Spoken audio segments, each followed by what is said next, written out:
नमस्कार सभी को। मेरा नाम राम चौधरी और आज अपन डिस्कस करने वाले हैं बेटा जी जो नीट 2025 जो 4 मई को आपके पास में नीट का पेपर हुआ था वो अपन डिस्कस करने जा रहे हैं। ठीक है, डिस्कस करने से पहले बता दें कि आपके पास में जो इस बार पेपर रहा बड़ा सुर्खियों में रहा है, बड़ी सुर्खियां बटोर रहा है कि फिजिक्स का पेपर कुछ इस कदर आ गया है, कुछ इस कदर। तो देखो एनटीए ने कुछ क्वेश्चंस इस बार दिए हैं ऐसे ताकि परेशान करा जा सके।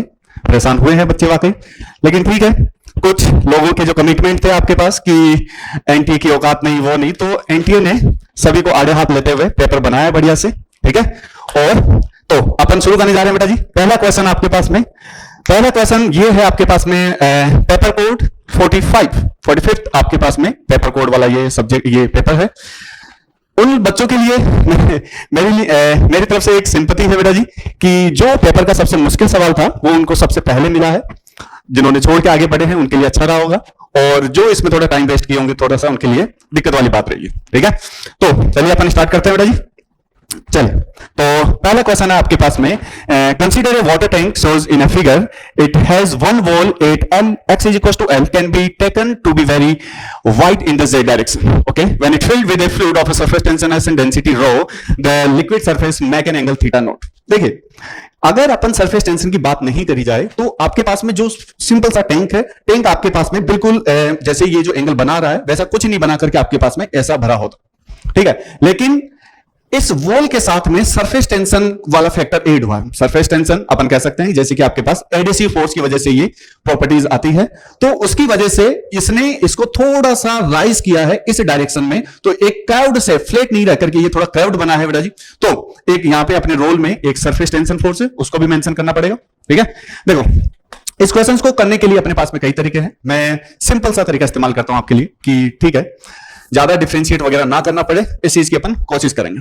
सबसे पहले आपके पास में बेटा जी कि ये एक्स एक्सिस है, ये आपके पास में वाई एक्सिस है, ऐसा कुछ ये कर्व बना है और यहां पे बोला गया आपके पास में वॉल है जो कि जेड डायरेक्शन में हाइट कुछ भी मान लेते हैं अपन लोग, जैसे एच मान लीजिए। यहां से कुछ एंगल बन रहा है आपके पास में बेटा जी, ये एंगल जो बना गिवन है कि थीटा नॉट है।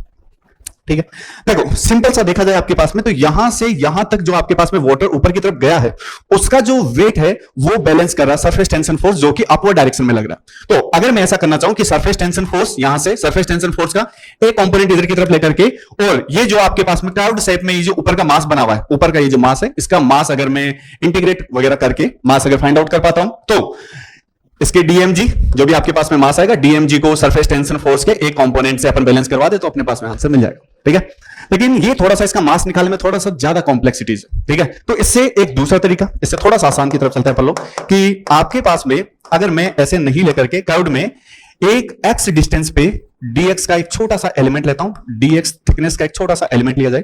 ठीक है, तो एक्स डिस्टेंस पे वाई हाइट आपके पास में, तो इस जगह के कोऑर्डिनेट होंगे बेटा जी कितने, एक्स कॉमा वाई कोऑर्डिनेट आपको मिलेंगे। ठीक है, चलिए इस पर लगने वाले फोर्सेस के बारे में अपन बात कर लेते हैं। सबसे पहले आपके पास में देखो सरफेस टेंशन फोर्स लगेगा इस पे इधर की तरफ, तो आपके पास में क्या होता है surface tension force contact length H height आपके पास में बाहर की तरफ है, तो एच हाइट और आपके पास में सरफेस टेंशन तो लगेगा टेंजेंशियली इधर की तरफ, कितना लगेगा बेटा surface tension coefficient into h, h height अपन बाहर की तरफ मान लेते हैं। यहां से लेट एज्यूम आपके पास में बेटा जी ये एंगल कितना रहा आपके पास, ये एंगल आपके पास में, और आपके पास में बेटा जी इधर की तरफ फोर्स लगेगा ये एस एच होगा, और ये जो हॉरिजॉन्टल के साथ में कंपोनेंट बनेगा एंगल बनेगा वो होगा थीटा। देखो ये आपके पास में ऐसा तो नहीं है कि कोई स्ट्रेट लाइन कर्व है, नहीं, तो ये ग्रेजुअली अपने आप को थोड़ा सा बढ़ाते जा रहा है एंगल। तो अगर ये थीटा तो late assume this theta plus D theta. Is it okay? ठीक है, नाउ कंपोनेंट कर लेते हैं अपन लोग, तो आपके पास में हो जाएगा बेटा जी एस एच कोस, यहां से आपके पास में हो जाएगा बेटा जी cos theta plus D theta, और वर्टिकल डायरेक्शन में आपके पास में हो जाएगा s H sine theta plus D theta. Is it clear? Okay, आपके पास में इसके कंपोनेंट जैसे करोगे तो आपके पास में आएगा S H cos theta and vertical downward direction में आ जाएगा बेटा G S H sine theta, और आपके पास में कांटेक्ट की वजह से सरफेस टेंशन फोर्स आ गया, और वर्टिकल डाउनवर्ड डायरेक्शन में आपके पास में एक ड्यू टू ग्रेविटी एक और आपके पास में आ जाएगा बेटा जी let assume mass of this strip dm and g. Vertical direction में आपके पास में हाइड्रोस्टैटिक कंडीशन में बना रहे, इसके लिए जरूरी है कि जितना फोर्स अपवर्ड डायरेक्शन में लगे उतना ही फोर्स आपके पास में डाउनवर्ड डायरेक्शन में लगे। इसका मतलब ये हुआ कि मैं आपके पास में कुछ कंपोनेंट्स है जैसे कि वर्टिकल डायरेक्शन में लगने वाला कंपोनेंट है S H sine theta plus D theta is equal to S H sine theta plus D M G. इसको दे जाए S H sine theta plus D theta minus sine theta is equal to D M G. Is it clear? Now decide clearly then theta is a function of X. बिल्कुल दिख भी रहा है, curved आपके पास में थीटा जो angle है आपके पास में एक्स के साथ में ग्रेजुअली इंक्रीज हो रहा है, चेंज हो रहा है बेसिकली, ठीक है। और आपके पास में theta x sine theta x को आप टेन थीटा एक्स मान सकते हो और फिर टेन थीटा एक्स को slope d y by d x अपन मान सकते हैं। चलिए अपन देखते हैं आगे। आपके पास में बेटा जी इसको माना जाएगा एस एच यहां से साइन, सो मैं कंसीडर कर सकता हूं tan theta plus D theta minus of tan theta. And now आपके पास में बेटा जी डीएम, डीएम को कैसे लिखा जाए बेटा जी? Density into volume, density volume, volume आपके पास कितना हो जाएगा? देखो dx is a thickness, y is a height and h is आपके पास में जो अपन कह सकते हैं कि वाइड आपके पास में कितना है। तो आपके पास में हो जाएगा y dx and h and g, h से h कैंसिल आउट हो जाएगा आपके पास में। देखो ये क्या है? Tan theta plus D theta minus tan theta. तो ये बेसिकली है क्या आपके पास में? टेन थीटा में चेंज, तो ये है आपके पास में डी टेन थीटा। क्या है बेसिकली बेटा जी आपके पास में? टेन, आपके पास में D ten theta is equal to rho G Y by s and here is dx. We said ki tan theta can be considered as a slope dy by dx, slope of curve. So clearly d by dx, here dy by dx is equals to rho g by s and y. Then now d2y by dx square is equals to rho g s and y. Then this answer is this is the radius of curvature. Basically इस curve का radius of curvature है। कौन सा option आपके पास में इसके साथ मैच कर रहा है? Fourth option is correct. बढ़िया बेटा जी, ठीक है। मुश्किल था क्वेश्चन, ठीक है, लेकिन हाँ ठीक है। आगे नेक्स्ट चलते हैं अपन लोग। नेक्स्ट आपके पास में है बेटा जी a microscope has a objective और फोकल लेंथ आपके पास 2 है। आईपीस की जो फोकल लेंथ है बेटा जी वो 4 सेंटीमीटर है and the length of compound microscope is given 40 centimetre. Now we have to find out the total magnification power जो आपके पास में फाइनल इमेज जो बनेगी, फाइनल इमेज एंड जो हाइट ऑफ ऑब्जेक्ट होगा उसका अपन को निकालना, ठीक है। अपन को पता है कि ये कैसे डिजाइन होता है बेटा जी। अपने पास में आप लोगों को फॉर्मूला भी याद होगा और किस केस के लिए मैग्निफिकेशन पावर निकालना है, जब इसकी इमेज बने डी डिस्टेंस पे, मतलब मिनिमम डिस्टिंक्ट विजन जो आपके पास 25 सेंटीमीटर होता है वहां के लिए बनाना, ठीक है। तो काफी बुक्स में आपके पास में जैसे फॉर्मूला आपके पास लिखा देते हैं अपन लोग m is equal to D by F E plus 1 V naught by U naught, ठीक है। अब ये फॉर्मूला कुछ लोगों को याद होगा और कुछ लोगों को आपके पास में m is equal to D by F E into L by F naught, ये भी आपको कुछ लोगों को ध्यान होगा, ठीक है। मुश्किल काम नहीं था। अब देखिए बेटा जी, कुछ लोगों को ये याद था तो उनके लिए काम आसान था कि सिंपल से आपके पास में d is the minimum distance आपके पास में 25 centimetre, f naught is 2 centimetre, f e is 4 centimetre and जो लेंथ है, length of compound microscope is given 40 centimetre. So we can easily find out 1 आपके पास में 125 इससे आ जाएगा। अगर किसी को ये याद था तो मैं उसके लिए भी बता देता हूं। आपके पास में बेसिकली ये अप्रोक्सीमेशन फॉर्मूला है और ये एक्यूरेट है, ठीक है। तो आपके पास में यहां से it's a this given is f objective and this is eyepiece, focal length is given 2 centimeter, focal length is given आपके पास 4 centimeter and the length of compound microscope is the distance between the eyepiece and objective, so length is equals to 40 centimeter. Now देखो आपके पास में अपन यहाँ क्या रहता है कि बेसिकली माइक्रोस्कोप इस्तेमाल इसलिए किया जाता है कि छोटे बैक्टीरियाज वगैरह, सेल्स वगैरह जो भी आपके पास होता है उनको देखा जा सके, मतलब मैग्नीफाइड इमेज बनाई जा सके उनकी। तो लेट एज्यूम आपके पास में ए बी यहाँ पे है, तो आपके पास में बेटा जी यहां से रे, यहाँ के बाद में इधर की तरफ और यहां से आपके पास में इमेज बनेगी a dash b dash. Now this image can be consider as a object for the eyepiece. Now ray आपके पास में यहां से और यहां से दिस डाइवर्जिंग बीम, सो आपके पास में ये पीछे कहीं ना कहीं कंसीडर मिलता हुआ दिखेगा और ये जहां पे मिलता हुआ दिखेगा इमेज आपके पास में वही फॉर्म होगी। तो अपन इसको कह सकते थे बेटा जी a double dash b double dash. Now देखो मुझे पता था कि इमेज आपके पास में कहां बननी है, यहां पे, मतलब आपके पास में फाइनल इमेज कहां बननी चाहिए 25 सेंटीमीटर पे। मुझे पता है कि पहले इस लेंस के बारे में बात कर लें अपन लोग, तो इस लेंस की मुझे फोकल लेंथ पता है बेटा जी कितना हो जाएगा 4 सेंटीमीटर और आपके पास में वीई इमेज आपके पास में कहां बनेगी बेटा जी -25 सेंटीमीटर बनानी है, ठीक है। तो आपके पास में यूई यहां से आ जाएगा कि नहीं आएगा? बिल्कुल आ जाएगा, ठीक है। यू ई जैसे ही आता है आपके पास में, तो यहां से यहां की डिस्टेंस बेटा जी है क्या, यू ई ही तो है। जैसे यू ई आएगा आपके पास में 40 माइनस यू ई, तो बेसिकली आपके पास में क्या आ जाएगा, वी नॉट आ जाएगा कि नहीं आएगा, वी नॉट आ जाएगा। अब वी नॉट है और एफ नॉट है, तो बेटा जी यू नॉट भी आ जाएगा कि नहीं आ जाएगा, यू नॉट भी आ जाएगा आपके पास में। तो ऐसे भी इसको किया जा सकता था, लेकिन थोड़ा सा कॉम्प्लेक्स हो रहा था बेटा जी। तो अगर अपन को ये फॉर्मूला याद था तो अपने लिए आसान काम था, नहीं तो आंसर उससे आ रहा था। इससे आप सोल्व करोगे तो आई थिंक 125.25 आपको मिलेगा आंसर। और इससे अगर सोल्व किया जाए, m is equal to D, D is 25 centimetre, FE is 4 centimeter, L is 40 centimeter, and F naught is 2 centimeter. Then 10 आपके पास 5 into 25 125। कितने टाइम्स बेटा जी मैग्नीफाइड कर देगा आपके पास में, ये कर देगा 125 टाइम्स मैग्नीफाइड करेगा इमेज को। तो आपके पास में कितना हो जाएगा बेटा जी, इसका आंसर होगा बेटा जी 4। ठीक है। तो कई बार डेरिवेशन में ये वाले फॉर्मूले लिखवा देते हैं, कई बार ये लिखवा देते हैं, तो ऐसा नहीं पैनिक होने की जरूरत नहीं है, उससे भी आंसर आ रहा था। बस एक दो स्टेप आगे जाना पड़ेगा आप लोग को। ठीक है, आसान था बेटा जी, मुश्किल नहीं था। नाउ नेक्स्ट आपके पास में है बेटा जी कि an electron of mass given है आपके पास में, चार्ज गिवन है, moving with speed is 1/100 times of speed of light, okay, is ejected in A magnetic field of magnitude 9 into 10 the power -4 perpendicular to its direction of motion. We wish to apply an uniform electric field together with the magnetic field so that the electron doesn't deflect from path. ठीक है, अपन अपने से कुछ काम करते हैं, जैसे कुछ अपन चीजें मानते हैं। जैसे मैं मान लेता हूं आपके पास में कि मैग्नेटिक फील्ड का एक रीजन है, ये वाला मैग्नेटिक फील्ड रीजन है, ठीक है।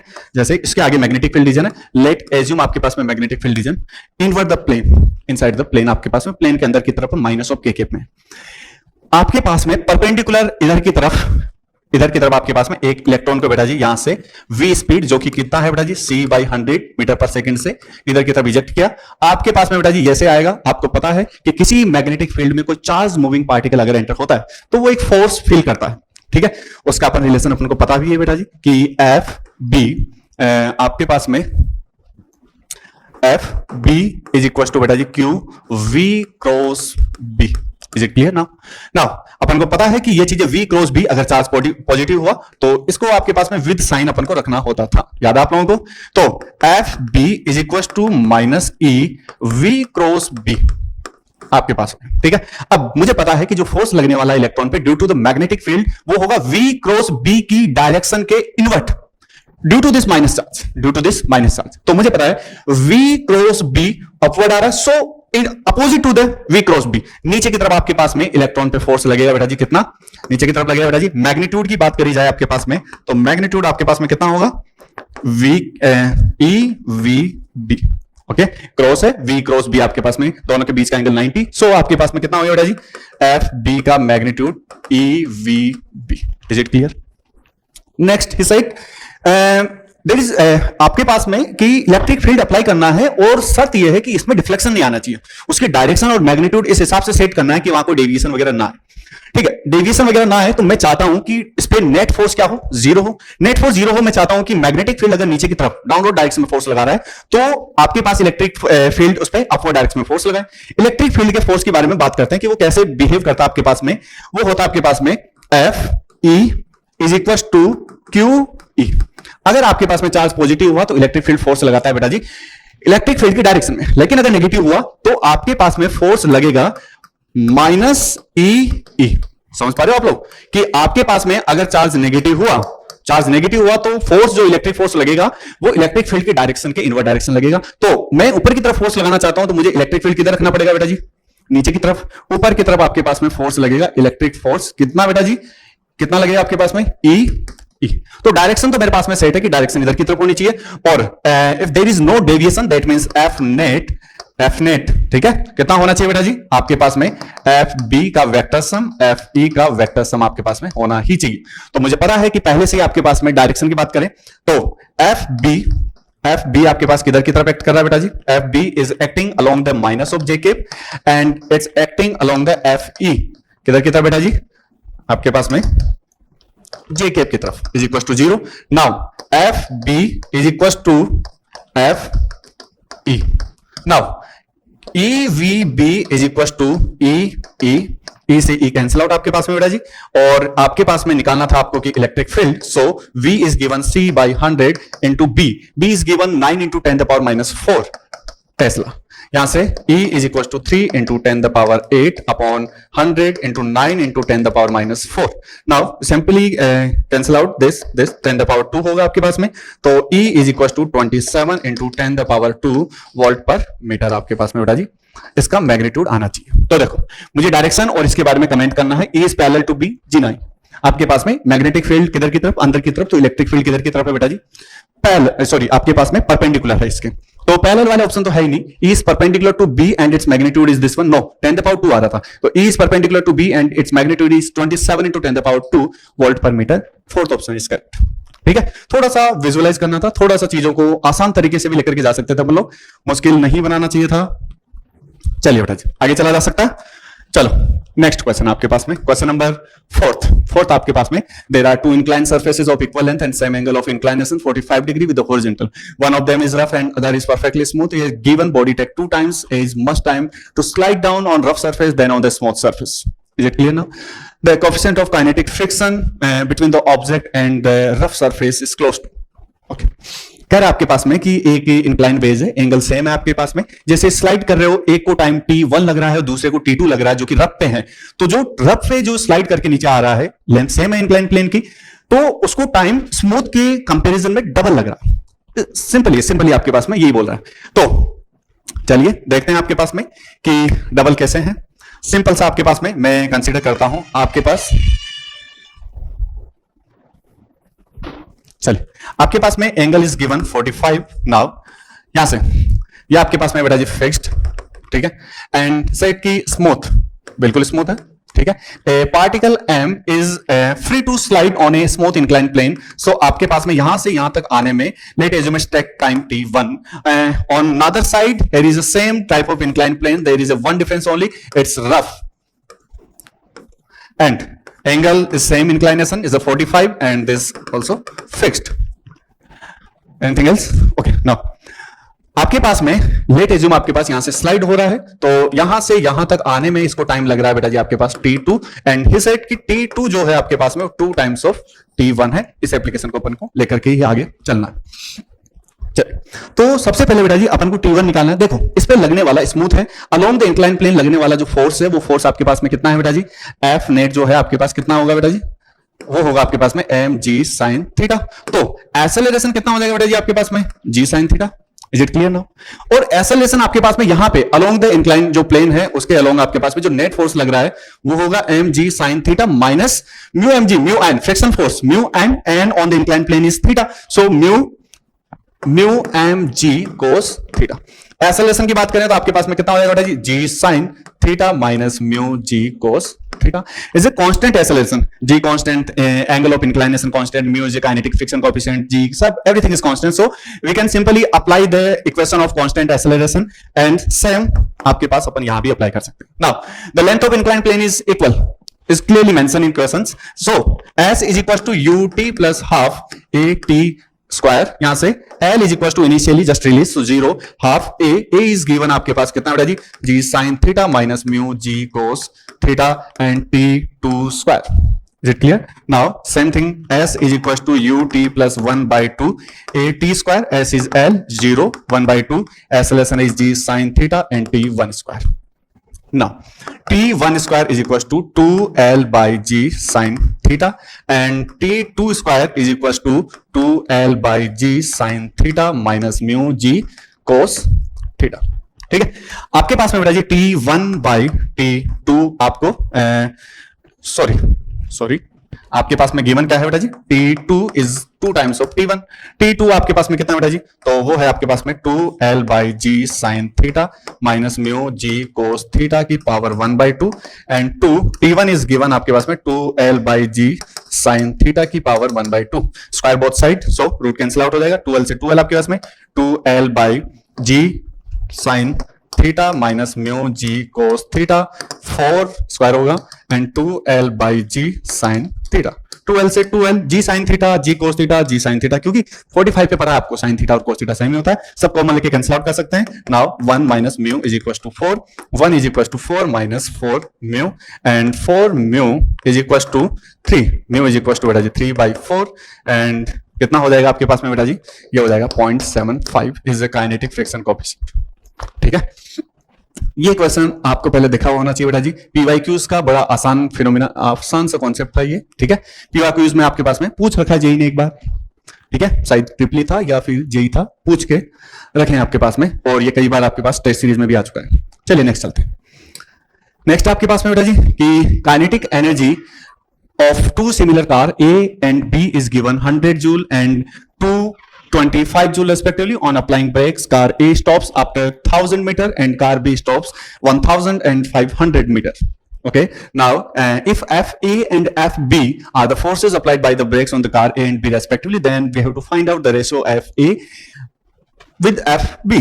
Okay, तो आपके पास में दिख रहा है कि आपके पास में यहां पे कोई एक व्हीकल है बेटा जी। ठीक है, मैं सिंपल सा समझाता हूं आपके पास, ये आपके पास में फाइनल स्टेट है उसकी। ठीक है, it's a initial state, initial state आपके पास में and it's final state,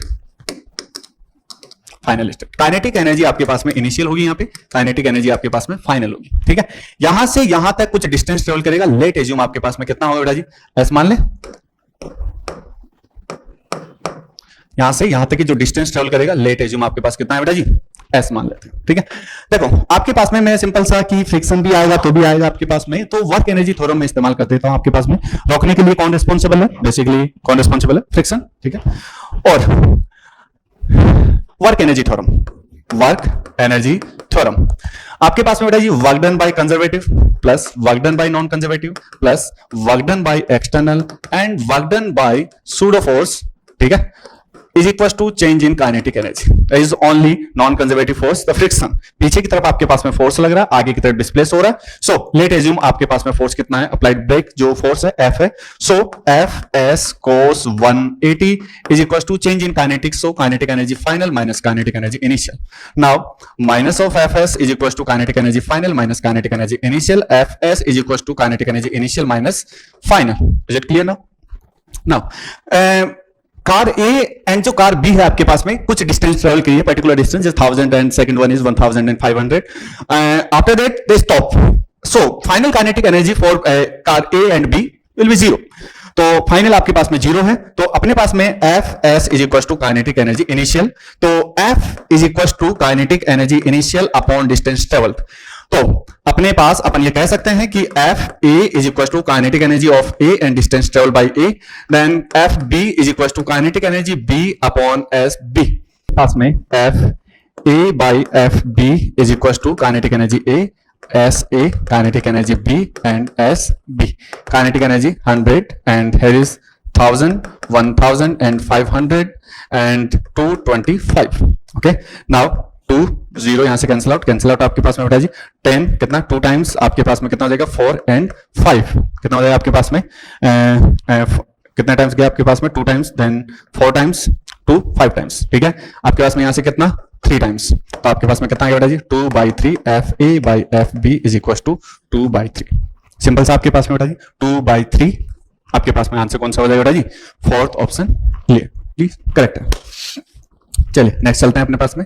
next आपके पास में क्या होगा, नेक्स्ट आपके पास में सर्किट गिवन है बेटा जी, आसान है बेटा जी। देखो अगर जिसने यहाँ पे आप देखो ध्यान से देखना, आपके पास में इसको ऐसे देखा जाए तो आपके पास 5 and 2.5 is the ratio is 2, there is 3 and 1.5 that means ratio is 2। जब क्लियर आपके पास में दिख रहा है कि रेशियो इक्वल है, तो बीच में जो आपके पास वेट स्टोन बनता दिख रहा है, यहां से कोई करंट पास होगी ही नहीं, करंट पास नहीं होगी, तो ये सर्किट में इसको इंक्लूड मानेंगे ही नहीं आपके पास में। इसका साफ सा मतलब है जब रेशियो इक्वल होता है तो V A is equal to V D. तो अपने पास में सर्किट अब आपको कुछ ऐसा दिखना चाहिए बेटा जी, सर्किट आपको कुछ ऐसा दिखाई देना चाहिए यहां से,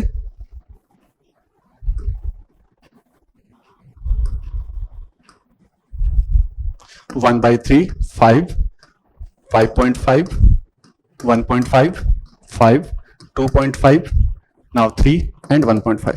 हाँ सिंपल सा है, ठीक है। रेशियो अपन देख करके आपके पास में ये दोनों आप किस में बेटा जी, सीरीज में, सो 8 सीरीज में, सो 4 एंड 8 ये आपके पास में किस में हो जाएंगे बेटा जी, 4 ये आपके पास में 8 हो गया, और ये आपके पास में बेटा जी कितना हो गया ये आपके पास में हो गया बेटा जी 4। नाउ 1/3 बैटरी जो आपके पास लगी है 5 वोल्ट, और ये दोनों आपके पास सीरीज में बेटा जी, तो ये आपके पास में कितना हो जाएगा बेटा जी 7। ये सुनो, ये आपके पास में कितना हो जाएगा 1/8, ये पैरेलल है बेटा जी, पैरेलल है तो अपन डील करेंगे 1/8 plus 1/4 is equal to 1/R equivalent, और जो कि आपके पास कितना आ जाएगा बेटा जी, वो आ जाएगा आपके पास में 8/3। कितना आ जाएगा 8/3, यहां से 8/3, ये 1/3 and here is 7 ohm and battery is applied for 5 watt। कितना हो जाएगा आपके पास में, ये हो जाएगा आपके पास में 3 7, तो आपके पास में 10 वोल्ट का ऑल ओवर रेजिस्टेंस हो जाएगा 10 ओम का, और बैटरी जो आपके पास लगी है बेटा जी वो है 5 वोल्टेज की। तो V is equal to I R equivalent, V is 5, I we have to find out and R equivalent is 10, so I is equal to कितना हो जाएगा बेटा जी 0.5 is delivered current by battery to the circuit. ठीक है, तो आसान था, बस थोड़ा सा ये वीक स्टोन बेस का आप लोगों को दिखना चाहिए, बाकी तो ठीक है। नेक्स्ट आपके पास में है बेटा जी a bob of mass m is suspended by a light string of length l.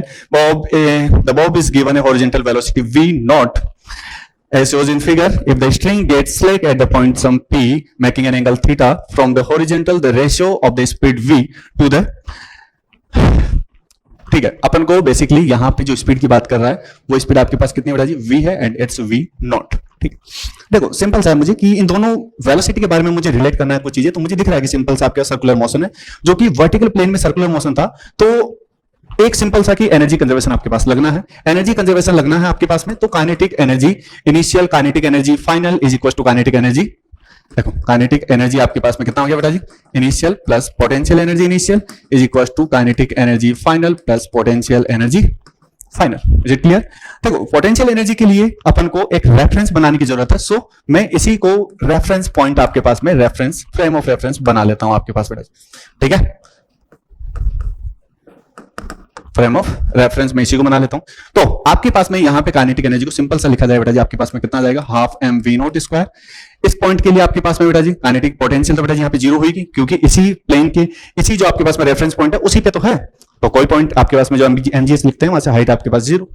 हाँ, जब इस पॉइंट पे जाएंगे तो आपके पास काइनेटिक एनर्जी कितना हो जाएगा बेटा जी, half M v square plus potential energy l, तो ये है, और आपके पास में अगर ये एल है तो ये एल साइन थीटा हो जाएगा, so m g l plus l sine theta. ये सुनो, यहां से कुछ चीजें कैंसिल आउट कर सकते हैं अपन, m कैंसिल आउट कर सकते हैं, 2 को उधर भेज सकते हैं, v not square is equal to v square plus 2gl 1 plus sine theta से इक्वेशन नंबर 1। ठीक है, अपन को रिलेशन निकालना है बेटा जी, और बोला है कि पॉइंट जो P है वहां पे स्लैक वाई स्ट्रिंग, इसका मतलब टेंशन वहां पे जीरो है, टेंशन यहां पे जीरो है, इसका सीधा सीधा मतलब देखिएगा ध्यान से कि इसको रोटेट होने के लिए बेटा जी जो सेंट्रीपिटल फोर्स जो प्रोवाइड करवा रहे थे, यहां स्लैक हुआ, मतलब यहां से सर्कुलर मोशन जो वर्टिकल प्लेन में हो रहा था वो डिस्टर्ब हो चुका है।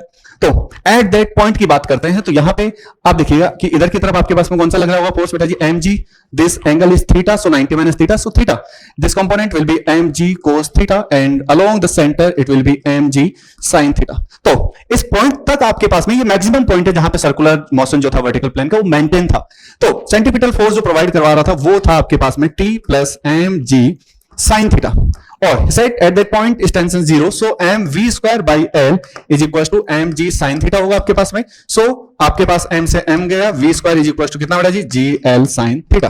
ओके, इक्वेशन नंबर सेकंड, यहां पे आप जब इसको पुट करोगे तो v not square is equal to बेटा जी कितना, gl sin theta plus 2gl plus 2gl sin theta. It will be v naught square is equals to 3gl sin theta plus 2gl. Now आपके पास में clear आपको दिख रहा है कि दो वैल्यूज है आपके पास में, v बाई वी नॉट, ऐसी साइड की v square by V naught square की वैल्यू कितनी बेटा जी, gl sin थीटा अपॉन कितना बेटा जी, 3gl sin theta plus 2gl। v by V naught आपके पास कितना हो जाएगा, साइन थीटा, जीएल से जीएल कैंसिल आउट हो जाएगा, 3 sine theta plus 2। Is it clear? Power 1/2। Yes और नो? तो ये ऑप्शन आपके पास में, ये आंसर कौन सा ऑप्शन में है बेटा जी, आपके पास option is second correct. Is it clear? ठीक है, थोड़ा सा मुश्किल कह सकते थे इसको, लेकिन हाँ बस लेंदी था ना। Question number 8, the output of the given logic implementation is similar to the output of an output। देखो यहाँ पे एक और गेट गिवन है जिसके आगे नॉट लगा है, मतलब नॉर है, एक आपके पास में नैंड है, फाइनली आपके पास में एंड लगा है, तो इसके कॉम्बिनेशन से जो बनने वाला है वो किसके इक्विवेलेंट होगा। मतलब इसको करने के तरीके हैं अपने पास में, अपन ट्रूथ टेबल भी बना सकते हैं और ट्रूथ टेबल के अलावा बुलियन एक्सप्रेशन ये अपन अप्लाई कर सकते हैं। मैं उससे कर रहा हूं, आसान रहता है उससे बेटा। थोड़ा सा देखिए, ए आपके पास में आ रहा है, यहां से बी आ रहा है आपके पास में, ये और गेट है। और गेट की प्रॉपर्टी होती है a plus b, then not आगे लगाया, that means not. Not gate जो आउटपुट देता है बेटा जी, वो देता है ए प्लस बी का whole bar. Now there is b and a, तो आपके पास में एंड गेट है, आगे not, that means NAND gate. NAND gate है आपके पास में, यहां से कितना आ गया बेटा जी, ए डॉट बी का whole bar. Now there is again is and get, so multiplication होगा, जो y होगा आपके पास में बेटा जी, a प्लस बी का whole bar is dot a b का whole bar. Is it clear? Now we can simply write down a dot b, a bar dot b bar, and simply a bar b bar का plus, यहां से a bar b bar a bar multiply किया आपने, a bar b bar b bar, a बार आपके पास में a bar b bar plus a bar b bar b bar b बार हो गया। b बार आपके पास में a प्लस a ही होता है आपके पास में, सो a bar plus b bar plus a bar plus b बार जो मल्टीप्लाई में है वो आपके पास में क्या हो जाएगा, ये हो जाएगा। ठीक है, लेकिन ऐसा कोई लॉजिक गेट नहीं होता है, तो मैं इसको रिप्लेस कर सकता हूं बेटा जी, a प्लस b का होल बार। इसी का तो आपके पास में ये थोड़ा इजीएस्ट फॉर्म है, तो a प्लस बी का मतलब हो गया और, एंड जो नॉट लगा है दैट मींस नॉर गेट की तरह ये इक्विवेलेंट बिहेव करेगा। आपका आंसर सेकंड हो जाएगा। चलिए नेक्स्ट क्वेश्चन आपके पास में नेक्स्ट होगा बेटा जी, the electric field in a plane electromagnetic wave is given. ठीक है, इलेक्ट्रिक फील्ड के आपके पास में जो इलेक्ट्रोमैग्नेटिक वेव है उसकी इक्वेशन गिवन है, Z, that means the electric field is oscillating, the component जो है electric field oscillating along the z axis and 60 is the magnitude of electric field and cos 5x, that means along the x direction of propagation is x, 1.5 into 10 the power 9 t volt पर metre. Is it clear now? So मुझे दो चीजें यहां से मिली है कि बेटा जी जो E है, जो इलेक्ट्रिक फील्ड है, वो अलोंग द जेड एक्सिस है। ठीक है, along the Z axis, and जो आपके पास में डायरेक्शन ऑफ प्रोपेगेशन है बेटा जी, डायरेक्शन ऑफ प्रोपेगेशन किधर है, direction of propagation is along the negative x. ठीक है, तो आपके पास में जो मैग्नेटिक फील्ड की बात जो अपन करने वाले वो डायरेक्शन ऑफ प्रोपेगेशन और इन तीनों के आपके पास में म्यूचुअली परपेंडिकुलर होना चाहिए। तो सिंपल सा मुझे दिख रहा है कि बेटा जी बी किधर की तरफ होना चाहिए, वाई। तो वाई वाले ऑप्शन तो बेटा जी जिंदा रखिए, बाकी सबको आपके लिए काम के नहीं है ये चीजें, ये और ये इनमें से एक होगा। अब इनके जो मैग्नीट्यूड है आपके पास में अलग अलग है, तो आपको पता है कि E naught is the magnitude of electric field is equal to magnitude of magnetic field into C। E naught is equal to, sorry, E naught is given, we have to find out B naught. So आपके पास में कितना होगा E not, तो आपके पास होगा 60 is equal to B not 3 into 10 the power 8। So clearly आपके पास कितना हो जाएगा बेटा यहां से 2 0, तो 20 into 10 the power minus 8 is B not, and B is 2 into 10 the power minus 7, 2 into 10 the power minus 7 Tesla. ठीक है, तो आपके पास बेटा जी कौन सा ऑप्शन करेक्ट है बेटा जी, option number 30 is correct. Is it clear now? Okay, next question number 10। Question number 10 आपके पास में बेटा जी है, a ball of mass 0.5 kg is dropped from a height of 40 metre, the ball hit the ground and rise height of 10 metre. ठीक है, मतलब 40 metre की जो हाइट से उसको ड्रॉप किया गया, और जो ग्राउंड से टकराने के बाद में जो रिबाउंड हुआ है वो हाइट आपके पास में 10 metre. Is it clear? Okay, now आपके पास में ऐसा कुछ हुआ है। ठीक है, अपन को बेसिकली इन चीजों पे ध्यान देना भी नहीं है कि क्या रहा होगा, किसमें एनर्जी गई होगी, कोएफिशिएंट ऑफ रेस्टिट्यूशन क्या रहा होगा। ठीक है, जो भी है आपके पास में, अपन को बात करनी है इंपल्स पे। इंपल्स बेसिकली होता क्या है, change in momentum is basically impulse. ठीक है, चेंज इन मोमेंटम की बात अपन कर रहे हैं। तो सबसे पहले आपके पास में बॉल जैसे यहां थी, ठीक है, यहां से ड्रॉप होकर के बेटा जी यहां पे आया। ठीक है, तो 40 मीटर की जो हाइट है उसने ट्रेवल किया है, यहां पे आने स्ट्राइक टाइम पे जो वेलोसिटी होगी बेटा जी वो एक तो अपन को निकालनी है, और जब ये रिबाउंड होगा आपके पास, तो इसको V1 बोल देता हूं, रिबाउंड होगा एक वो वेलोसिटी निकालनी है अपन को। ठीक है, सो आपके पास में V2 निकालना। दो क्लियर चीजें।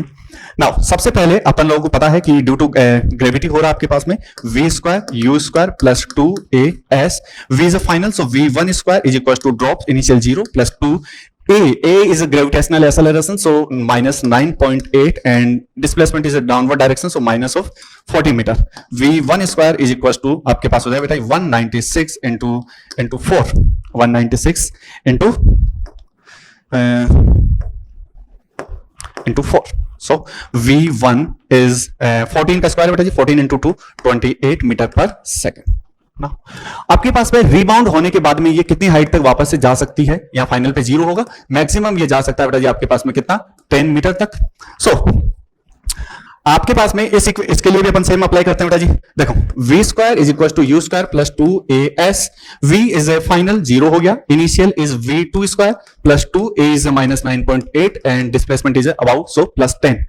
v2 square is equal to कितना हो जाएगा आपके पास बेटा जी 196, सो v2 इज इक्वल टू बेटा जी कितना 14 मीटर पर सेकंड। ध्यान से देखा जाए आपके पास में कि इनिशियल मोमेंटम आपके पास कितना था, p initial is equal to आपके पास में mv1 वेक्टर। सो mv1 आपके पास में अलोंग द माइनस ऑफ जेकेब था, तो m आपके पास में m आपके पास में एंड v कितना हो गया आपके पास में बेटा जी 28 और माइनस ऑफ जेकेब। यहां से बेटा जी p इनिशियल को अगर देखा जाए आपके पास में तो 14 minus j cap newton second. Okay, now p final is given mv final आपके पास में कितना हो गया 0.5 into v final is 14 but along the j cap upward direction में j cap, so p final is equal to बेटा जी कितना हो जाएगा 7 जेकेब न्यूटन सेकंड। अपन को चाहिए बेटा जी इंपल्स, सो इंपल्स आपके पास में बेसिकली होता क्या है बेटा जी, इंपल्स होता है p final minus p initial, कितना हो गया आपके पास में, final is 7 जेकेब and initial is 14 minus of जेकेब, so Newton second minus plus होगा आपके पास में बताइए कितना हो जाएगा 21 न्यूटन सेकंड। कितना हो जाएगा बेटा जी, ये आपके पास में हो गया इंपल्स 21।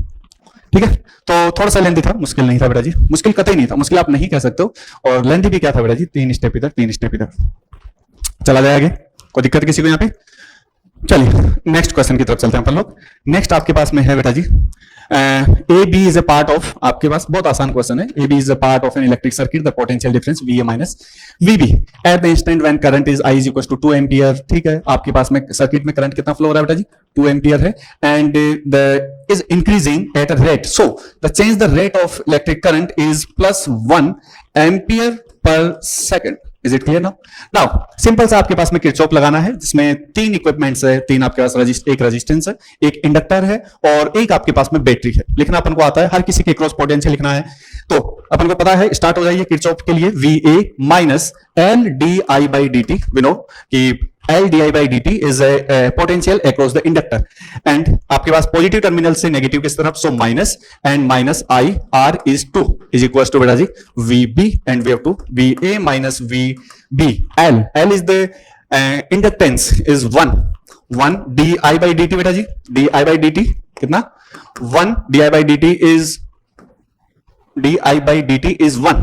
ओके, प्लस आपके पास में कितना बेटा जी 5 प्लस आई इज 2 इंटू 2, कितना हो जाएगा आपके पास में 1 प्लस 5 प्लस 4, कितना हो जाएगा बेटा जी 10 वोल्ट इज योर आंसर।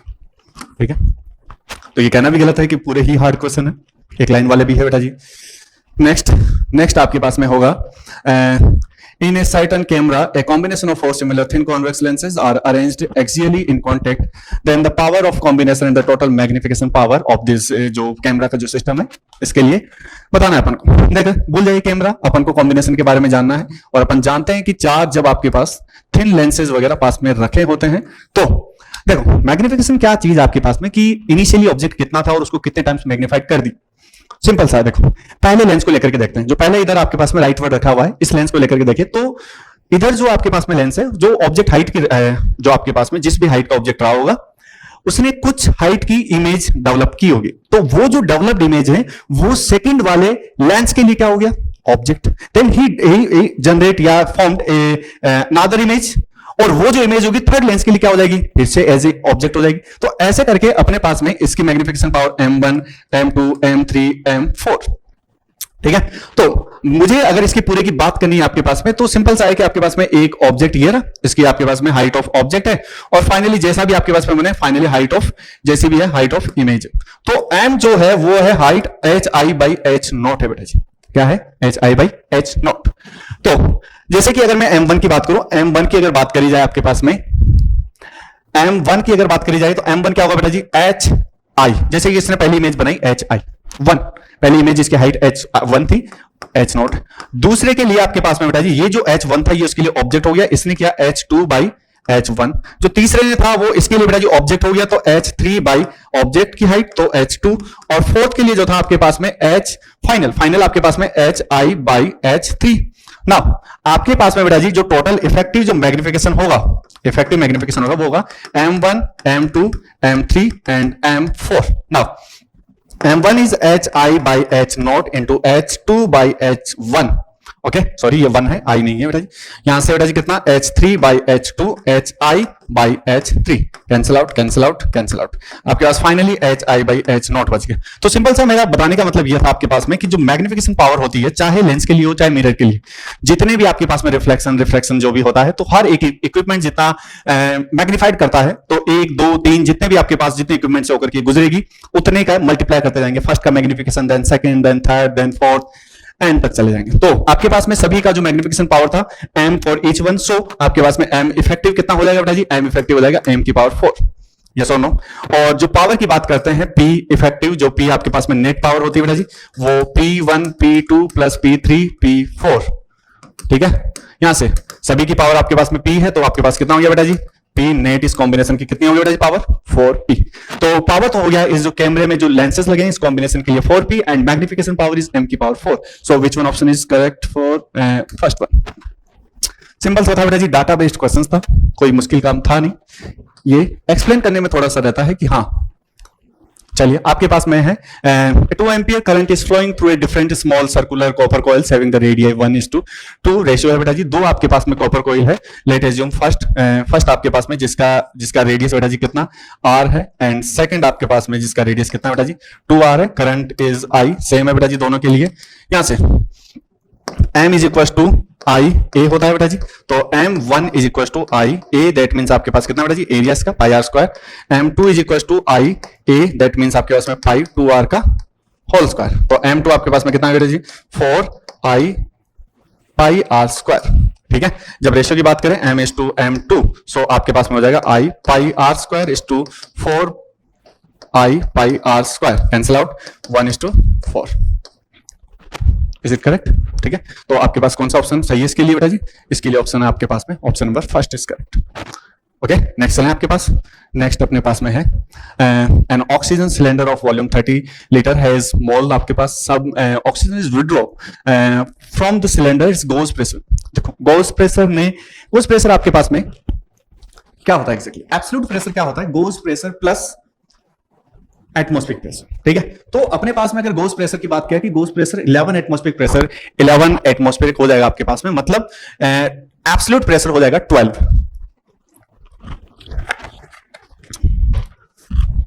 तो अपने पास में सिंपल सी अपन इनिशियल चीजें देखते हैं आपके पास में. तो वॉल्यूम आपके पास में कितना था बेटा जी? वॉल्यूम आपके पास था बेटा जी 30 इंटू 10⁻³ मीटर क्यूब. एग्री? ठीक है, लीटर में था, मीटर क्यूब में मैंने कर दिया आपके पास में. तो इनिशियल नंबर ऑफ मोल्स थे आपके पास में. आपका some oxygen withdraw its gauge pressure मतलब प्रेशर आपके पास में कितना हो गया बेटा जी? 12 एटमॉस्फेरिक. एब्सोल्यूट की बात कर रहे हैं अपन लोग. ठीक है, नेट प्रेशर. तो P is equal to 12 into 1.01 into 10⁵ newton per metre square. ये आपके पास में प्रेशर हो गया. टेम्परेचर अपने पास में बेटा जी 27 degree Celsius, that means 300 kelvin is temperature. Now देखो मेरे लिए वॉल्यूम तो चेंज हुआ नहीं, वॉल्यूम चेंज नहीं हुआ क्योंकि सिलेंडर का वॉल्यूम इज गैस का वॉल्यूम. तो इनिशियल और फाइनल स्टेट में वॉल्यूम सेम है और फाइनल स्टेट के लिए मेरे पास में टेम्परेचर दिया है और वहां का गोज प्रेशर तो मैंने एब्सोल्यूट प्रेशर करके निकाल लिया. यहां से नंबर ऑफ मोल्स में निकाल लेता हूं कि आपके पास में कितना बेसिकली गैसेस कितने मोल गैस बाहर निकले हैं. तो PV by RT. तो N is equals to P is 12 into 1.01 into 10⁵. V is 30 into 10⁻³ upon R is given 100 by 12 into temperature is 300 kelvin. जैसे मोल आपके पास में आएगा इसको कैलकुलेट करने पे मोल्स आएंगे बेटा जी आपके पास लगभग कितने? अप्रोक्सीमेटली 14.54. ये मोल्स आपके पास में कौन से मोल्स है बेटा जी? रिमेनिंग मोल्स है. कौन से मोल्स आपके पास में? Remaining moles. ओके, अब मोल ये बचे हैं, मतलब बाहर कितने निकले हैं? इनिशियल माइनस फाइनल कर दीजिए. इनिशियल कितना बेटा जी? 18.20. तो आपके पास में बेटा जी N जो बाहर निकले हैं 18.20 माइनस 145.254. आपके पास में कितना हो जाएगा बेटा जी? ये N नोट आपके पास जो भी होगा.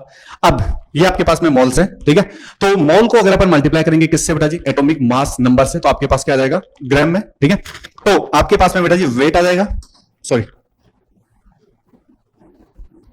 आपके पास में मास कितना आ जाएगा बेटा जी 18.20 माइनस 1454 इंटू 32। दिक्कत ये है कि 32 जो है ऑक्सीजन का वो ग्राम पर मोल है, अपन को चाहिए ऑप्शन में केजी, तो 32 नहीं 32 into 10 the power minus 3। Okay, now you will get in KG. Now जो मास आपके पास में आएगा बेटा जी वो आपके पास होगा 0.116 केजी आपके पास में होगा बेटा जी मास। ओके, सोल आप कैलकुलेशन आप लोग कर सकते हो बेटा जी। चलिए, थोड़ा सा कैलकुलेटिव था, ठीक है, और थोड़ा सा गोज प्रेशर का जो कॉन्सेप्ट था उससे थोड़ा परेशान किया है, बिल्कुल। नाउ नेक्स्ट क्वेश्चन आपके पास गिवन है बेटा जी, in some appropriate units time position relation of a moving particle is given. Okay, simple है आपके पास में t is equal to x square plus x. अपन को बेटा जी एक्सेलरेशन निकालना, सिंपल से पहले तो dt बाई डी एक्स कर लेते हैं। आपके पास में आएगा 2x dx by dt plus dx by dt। पता है सॉरी dt के रेस्पेक्ट में 1 is equal to 2x plus 1, यहां से हो गया बेटा जी dx by dt। dx by dt is basically velocity is equal to 1 by 2x plus 1। Acceleration की तरफ जाना है तो double differentiation of displacement with respect to time, so minus 1 by 2x plus 1 whole square and then 2 dx by dt plus 0। Again differentiate, so आपके पास में d2x by dt square is equal to बेटा जी dx by dt की value वापस रखें यहाँ पे, तो माइनस 2 बाई 2x प्लस 1 की पावर 3। ठीक है, ऑप्शन कौन सा बेटा जी? Fourth option is correct. मुश्किल नहीं था, पीवाईक्यूज है किसी का, जेई का आई थिंक। चलिए, आपके पास में गिवन है बेटा जी to an AC power supply of 220 volt in 50 hertz. The resistance आपके पास गिवन है, रेजिस्टेंस कितना है? R is equal to 20 ohm. Capacitance capacitor of reactance X C is given 25, XL is given 45 are connected in series। अपन इसको आराम से पढ़े हैं बेटा जी। Correct, the corresponding current in the circuit and the phase angle between the current and the voltage is। ठीक है, निकाला जा सकता है आपके पास में। देखो पहली सिचुएशन तो है XL is greater than XC, so अपन दो केस बनाते हैं, XL is greater than C, XC is greater than to XL। तो अपने पास में इस सिचुएशन के लिए आपको पता है बेटा जी XL माइनस XC, और ये आपके पास में बेटा जी रेजिस्टेंस इधर की तरफ, करंट आपके पास में ये, तो नेट वोल्टेज आपके पास में इसके अबाउट जो भी आपके पास होगा बेटा जी VR होगा, इन दोनों के अबाउट जो भी होगा आपके पास में VL माइनस VC। अपन को बेसिकली चाहिए V नेट आपके पास इधर होगा, ये एंगल आपके पास फाई है, तो tan फाई को कैसे डील करना है बेटा जी? VL माइनस VC बोल दो, या फिर XL minus XC upon R बोल दीजिए बेटा जी। tan फाई कितना बेटा जी? 45 माइनस 25 बाई 20 कितना हो गया? 1। So phi is equal to tan inverse 1 कितना हो जाएगा बेटा जी? 45 डिग्री, पाई बाई 4 आपका आंसर हो जाएगा। तो आपके पास में इतना तो क्लियर है कि इनमें से एक होगा। अपन को निकालना बेटा जी current I naught is equal to V naught by Z, तो I naught is equal to V naught by Z, so XL minus XC का whole square plus R square. I naught is equal to V naught is applied voltage 220 voltage and then 45 minus 25 का whole square and 20 का whole square, so 220 by 20 root 2।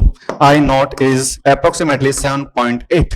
ठीक है, लगभग इतना नहीं आएगा correct, लेकिन हाँ जो पास में ऑप्शन है 7.8 एम्पियर आपके पास में करंट फ्लो होगा। करेक्ट है। चलिए, अपने पास में बेटा जी 16 है, ऑप्शन कौन सा आपके पास में हो जाएगा बेटा जी? Fourth option is correct.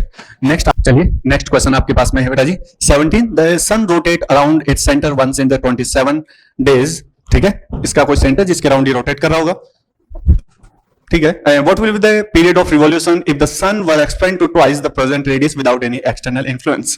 इसको मतलब बिना कोई एक्सटर्नल एजेंट के इसकी रेडियस को डबल कर दिया जाए आपके पास में, तो इसका टाइम पीरियड किस हिसाब से चेंज होगा वो अपन को निकालना है। सुनिए, एक बेसिक सा कॉन्सेप्ट है बेटा जी जो आपके पास में अप्लाई करते हैं अपन। देखो यहाँ पे सपोज कर लीजिए, देखो मैं ये सन के लिए नहीं बता रहा, ये सन के अबाउट जो आपके पास में अर्थ रोटेट करती है वही कॉन्सेप्ट सन भी किसी के अबाउट जो रोटेट कर रहा है, तो ग्रेविटी वर्क्स। ठीक है, आपके पास में ये लेट एज्यूम कि सन है, तो इस पे लगने वाला जो सेंटर के अबाउट जो फोर्स होगा वो फोर्स हमेशा उस सेंटर से होकर के ही पास होगा। अगर सेंटर से होकर के ही पास हो रहा है तो इसके about torque of sun with about आपके पास में किसके बेटा जी? अबाउट सेंटर क्या हो जाएगा? About centre 0। क्यों? क्योंकि फोर्स लाइन उसके सेंटर से ही होकर के पास हो रही है, परपेंडिकुलर डिस्टेंस 0। आपके पास में अगर ऐसा है टॉर्क 0 है, ठीक है, अगर आपके पास में टॉर्क 0 है तो इसका मतलब ये हुआ कि dl बाई dt आपके पास में क्या होगा बेटा जी? 0 and dl is equal to 0, so l final minus l initial आपके पास 0। Now l initial is equal to बेटा जी l फाइनल। सिंपल सा है कि अगर है ऐसा तो अपन सेंटर के अबाउट उस प्लैनेट, उस सन जो भी आपके पास गिवन है उसके लिए एंगुलर मोमेंटम कंजर्वेशन अपन अप्लाई कर सकते हैं। सो आपके पास में अपन कह सकते हैं initial, that means I initial omega initial is equal to I final omega final. I is given, इस साइड की आप कंसीडर कर सकते हो यूनिफॉर्म डेंसिटी के लिए, तो कुछ भी 2/5 में सॉलिड मानो, 2/5 mr square omega 1 that means 2 pi by 27 days is equal to 2/5 m2r का whole square and 2 pi by T final जो भी होगा। यहां से कुछ चीजें कैंसिल आउट बेटा जी, कितना हो जाएगा 1/27 4 by T final.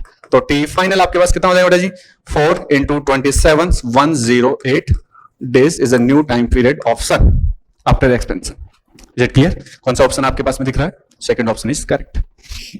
Now question number आपके पास होगा बेटा जी कौन सा 18 के लिए आपके पास में गिवन है बेटा जी, a model of quantised motion of an electron in a uniform magnetic field B given है आपके पास magnetic field state that the flux passing through the orbit of the electron is given आपके पास में। देखो अगर किसी मैग्नेटिक यूनिफॉर्म मैग्नेटिक फील्ड में कोई इलेक्ट्रॉन रिवॉल्व कर रहा है तो बेसिकली वो सर्कुलर मोशन कर रहा है, ठीक है, क्योंकि आपके पास में सर्कुलर मोशन होगा एक यूनिफॉर्म मैग्नेटिक फील्ड में, ठीक है। वी क्रॉस भी अपन जानते हैं रीजन इसके पीछे का, ठीक है। तो एक रिवॉल्विंग इलेक्ट्रॉन एक करंट कैरिंग लूप जनरेट करता है, और अगर करंट कैरिंग लूप जनरेट कर रहा है आपके पास में तो उससे एक फ्लक्स लिंक हो सकता है आपके पास में, जो कि गिवन है बेटा जी कितना है NH/E। सो आपके पास में फ्लक्स कितना बेटा जी NH/E, अपन जानते हैं बेटा जी ये क्या होगा BA। सो एरिया आपके पास में कितना हो जाएगा बेटा जी NH/EB, पहली इक्वेशन, ठीक है। दूसरा आपके पास में गिवन है बेटा जी कि according to the model magnetic movement of electron in its lowest state will be, okay. मतलब आपको क्या करना है, मैग्नेटिक इसका मोमेंट निकालना है, m निकालना है। m के लिए बेटा जी देखो m is equal to IA, current निकालना पड़ेगा आपको, ये तो आप जानते हो। करंट क्या होता है चार्ज पर सेकंड आपके पास। तो क्यों आपके पास में सर्कुलर मोशन में घूम रहा है, इसके लिए जरूरी है I is equal to E/2 pi, time कितना हो जाएगा बेटा जी 2 pi R/V, I is equal to E/2 pi V/R, ठीक है। अब एक और बात आपके पास में, इसको रिवॉल्व होने के लिए जो सेंट्रीफ्यूगल फोर्स है वो प्रोवाइड कौन करवा रहा है? कौन प्रोवाइड करवा रहा होगा? बिल्कुल मैग्नेटिक फील्ड प्रोवाइड करवा रहा होगा। क्यों VB, तो FB इज इक्वल टू आपके पास बैठा जी EVB is equal to MV square by R, V से V cancel out, V by R is equal to EB by M, yes और नो। सो आपके पास में I होगा बेटा जी E/2 पाई कितना बेटा जी EB by M is current. Now we have to find out M, so E/2 pi EB by M, area कितना बेटा जी आपके पास में NH/EB, कैंसिल आउट आपके पास में magnetic dipole moment NEH/2 pi M is at the lowest state, so N is equal to 1, M is equal to EH/2 pi M is your answer, ठीक है। बेटा जी तीन कॉन्सेप्ट बेसिकली इसने दिया है, एक डाटा कि आपके पास में मैग्नेटिक फ्लक्स जो होगा वो इतना लिंक है इसके साथ में, दूसरा इसने करंट के बारे में निकालना पड़ेगा Q/2 पाई R/V से, और तीसरा V/R का रिलेशन आएगा बेटा जी सेंट्रीफ्यूगल फोर्स जो कि प्रोवाइड कराएगा मैग्नेटिक फोर्स। तो आपके पास में कौन सा आंसर हो जाएगा बेटा जी आपके पास में EH/2 pi M is a fourth answer is correct. चलिए नेक्स्ट में चलते हैं अपन लोग। नेक्स्ट आपके पास में 3 identical heat conducting rods are connected in series as given in figure. The rod of the sides having the thermal conductivities 2K, K and K। The rightward direction में जो एक टेम्परेचर है 3T is maintained and leftward is maintained T। We have to find out the junction point का जो temperature है T1 and T2, okay. Simple सा आपके पास में बेटा जी देखो अपन को पता है कि अपन जब ऐसा जो कॉम्बिनेशन होता था अपन इसको स्टडी करते थे बेटा जी R1 R2 R3 Harris T Harris 3T। R1 R2 याद करिए बेटा जी R1 R2 R3 जो R था वो L/KA लिखते थे इसको, यस और नो। तो R1 इज इक्वल टू बेटा जी आइडेंटिकल है, सो लेंथ और एरिया सभी के लिए सेम होगा। K कंडक्टिविटी आपके पास में चेंज हो रही है 2KA। Now R2 is equal to बेटा जी L/KA, R3 is equal to कितना बेटा जी L/2K। जब इनका R इक्विवेलेंट निकाला जाए आपके पास में R इक्विवेलेंट आपके पास कितना हो जाएगा बेटा जी R इक्विवेलेंट होगा आपके पास में 4L/2KA, that means 2L/KA is equivalent. Thermal current ITH कितना बेटा जी टेम्परेचर डिफरेंस 3T T/2L/KA, तो आपके पास में कितना हो गया बेटा जी 2T/2L/KA, 2 से 2 cancel out, T/L/KA is a thermal current. देखो स्टेडी स्टेट है, दैट मींस जो आपके पास में हीट करंट होगा वो R1 R2 R3 तीनों में आपके पास में सेम होने वाला है। तो इसमें करंट जितना होगा I1, इसमें जो करंट होने वाला I2, इसमें जो करंट होने वाला I3 सेम होगा। मुझे टेम्परेचर निकालना बेटा जी यहाँ का और एक यहाँ का, और फिर उनका रेशियो निकालना है। ठीक है, मुझे पता है आपके पास में कि यहां से यहां तक करंट जा रहा है, मतलब temperature difference upon resistance, simple सा जैसे यहां पे किया आपने। तो I1 जो है ITH के इक्वल ही तो है, तो 3T minus T1 upon R1। R1 बेटा जी कितना, L/2KA, जो कि किसके इक्वल होगा, T बाई L/KA के। कैंसिल आउट आपके पास में 2 ऊपर चला जाएगा, आपके पास कितना होगा 6T minus 2T1 is equal to T कितना 5T/2 इज इक्वल टू कितना T1। ये सुनो ना, सेकंड इसके लिए निकालना है बेटा जी, हाई टेम्परेचर करंट का डायरेक्शन अपन ये कंसीडर किया। सो इस बार आपके पास में कितना हो जाएगा बेटा जी, T1 माइनस T, और इसका जो बीच का रेजिस्टेंस है R3 L/2KA is equal to कितना बेटा जी, T बाई कितना, जो इक्विवेलेंट है T बाई L/KA। ये सुनो, कैंसिल आउट आपके पास में 2T1 minus 2T is equal to T, तो T1 इज इक्वल टू कितना हो गया बेटे 3T/2। नाउ T1/T2 निकालना था अपन लोगों को, T1/T2, तो आपके पास कितना हो जाएगा बेटा जी 5T/2, 3T एंड 2 कितना 5/3 इज योर आंसर। कौन सा ऑप्शन हो जाएगा आपके पास में 5/3। ओके, नाउ फर्दर चलते हैं पहले। आपके पास में देखो था, लेंदी था, लेकिन ऐसे बहुत सारे पीवाईक्यूज में पूछ रखे हैं, कोई नई बात नहीं है। जेई ले लो आप, शायद टीएमटी ने तो नहीं पूछा होगा, लेकिन हाँ जेई ने बहुत बार, एक बार नहीं बहुत बार, कभी पैरेलल, कभी सीरीज, कभी जंक्शन का टेम्परेचर, कभी इक्विवेलेंट थर्मल कंडक्टिविटी पूछ रखा बहुत बार। अगर आपने किया हो आपके लिए फैमिलियर होगा, अदरवाइज आपको परेशान कर सकता है। क्वेश्चन नंबर नेक्स्ट अपने पास में 20 जो क्वेश्चन आपके पास में, the plate of a parallel plate capacitor are separated by d distance, two slabs of different dielectric constant K1 and K2 with a thickness of 3D/8 and D/2 and remain आपके पास में जो है वो D/8 का open है। ठीक है, air inserted in a capacitor, due to this the capacitance become the twice of initial। शुरू में आपके पास में जो कैपेसिटर था, मतलब मैं कह सकता हूं कि जैसे आपके पास शुरू में ये स्थिति रही है d डिस्टेंस, तो ए एरिया जो भी आपके पास में, तो शुरू में जो इनिशियल था वो था एप्सिलॉन नॉट A/D, और जो फाइनली आपने क्या किया है यहां पे इंसर्ट करवा दिया बेटा जी 1 2, तो यहां पे तो है बेटा जी K1 K2, ये डिस्टेंस तो आपके पास में 3D/8 है, ये D/2 है, और रिमेनिंग आपके पास में कितनी है, जिसमें एयर है अभी भी, तो आपके पास कितना होगा बेटा जी D/8 होगा। जोड़ के देख लीजिए आप लोग, ठीक है, 3D/8 प्लस D/2 को जो ऐड करिए माइनस कर दीजिए D में से। ठीक है, अपने पास में मुझे दिख रहा है कि ये बेसिकली एक कैपेसिटर नहीं होकर के कितने कैपेसिटर हो गए, 3 हो गए। मैं इसको ऐसे कह सकता हूं आपके पास में, इसको कहा जा सकता है आपके पास में okay 1 minute loading. Okay, second third C1 C2 C3। Now C1 is a K times of, देखो आपके पास में कितना हो जाएगा K1 times epsilon not A by distance कितनी बताइए 3D/8, सो आपके पास में 8 यहां पे आ गया।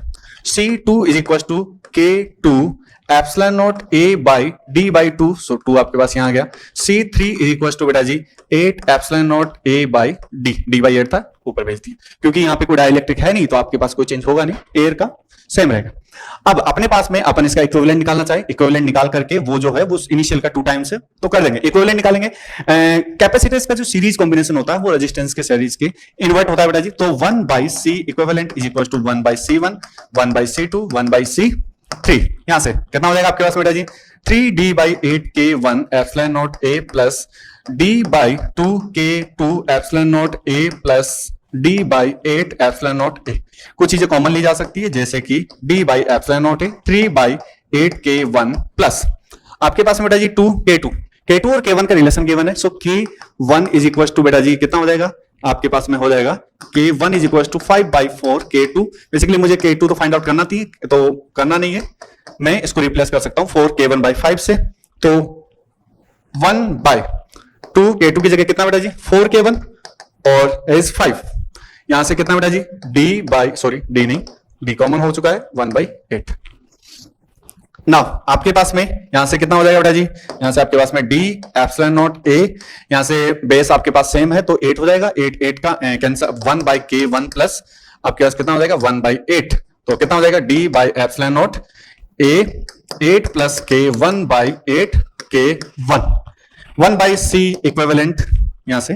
Now C equivalent will be 8k1 epsilon not a by d 8 plus k1। इस सेट की जो आपके पास इक्विवेलेंट है वो जो इनिशियल का ट्वाइस है, that means c equivalent is the 2 times c equivalent is 2c and initial we know epsilon not a by d, so 8k1 epsilon not a by d 8 plus k1 and 2 epsilon not a by d। Cancel out करिए बेटा जी कुछ चीजों को, आपके पास उधर जाइए तो आपके पास होगा 8k1 is equal to 16 plus 2k1, you will get 6k1 and 16, so k1 will be 8 by 3 and I think 2.66, the answer of k1. Is it correct? Now third option is matching. Now that is correct. चलिए question number 20 हो चुका है। Now next देखो, इस question को जैसे मैंने करवाया इसके अलावा भी एक तरीका है आपके पास में किया जा सकता है, जैसे आपके पास में 1 बाई जो d बाई थिकनेस में जो माइनस करवाते जाते हो आप लोग, वैसे भी किया जा सकता है, लेकिन मुझे लगता है ये ज्यादा अच्छा है। चलो नेक्स्ट आपके पास है बेटा जी, 2 cities x and y are connected in regular bus service. बेटा जी ये क्वेश्चन अगर आपको याद है, सिटीज किसी के टाउन कर लीजिए, ये आपका एनसीईआरटी का हूबहू एग्जांपल है।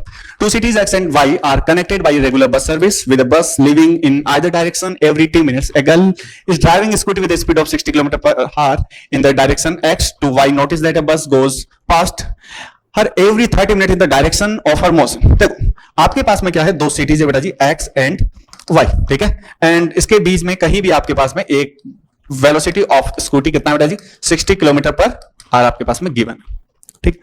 किसी टाइम पे किसी इंस्टेंट पे आपके पास में यहां से ये भी आपके पास में स्टार्ट होता है बस सर्विस और यहां से स्टार्ट होता है, सेम डिस्टेंस आपके पास में, तो यहां से वेलोसिटी ऑफ बस और ये डिस्टेंस होगा आपके पास में कुछ, और एग्जैक्टली उतना ही डिस्टेंस होगा बेटा जी इधर की तरफ वेलोसिटी ऑफ बस, ठीक है। देखिए अपने पास में अपन को देखना है कि वेलोसिटी ऑफ बस कितना है और उन बस का जो इंटरवल है आपके पास खुद को रिपीट करने का वो टाइम कितना है। तो देखिए मैं अगर इसको रिपीट करूं, इसको ध्यान से देखा जाए तो ये बेसिकली कितने टाइम बाद में ओवरटेक कर रहा है, 30 मिनट, ठीक है।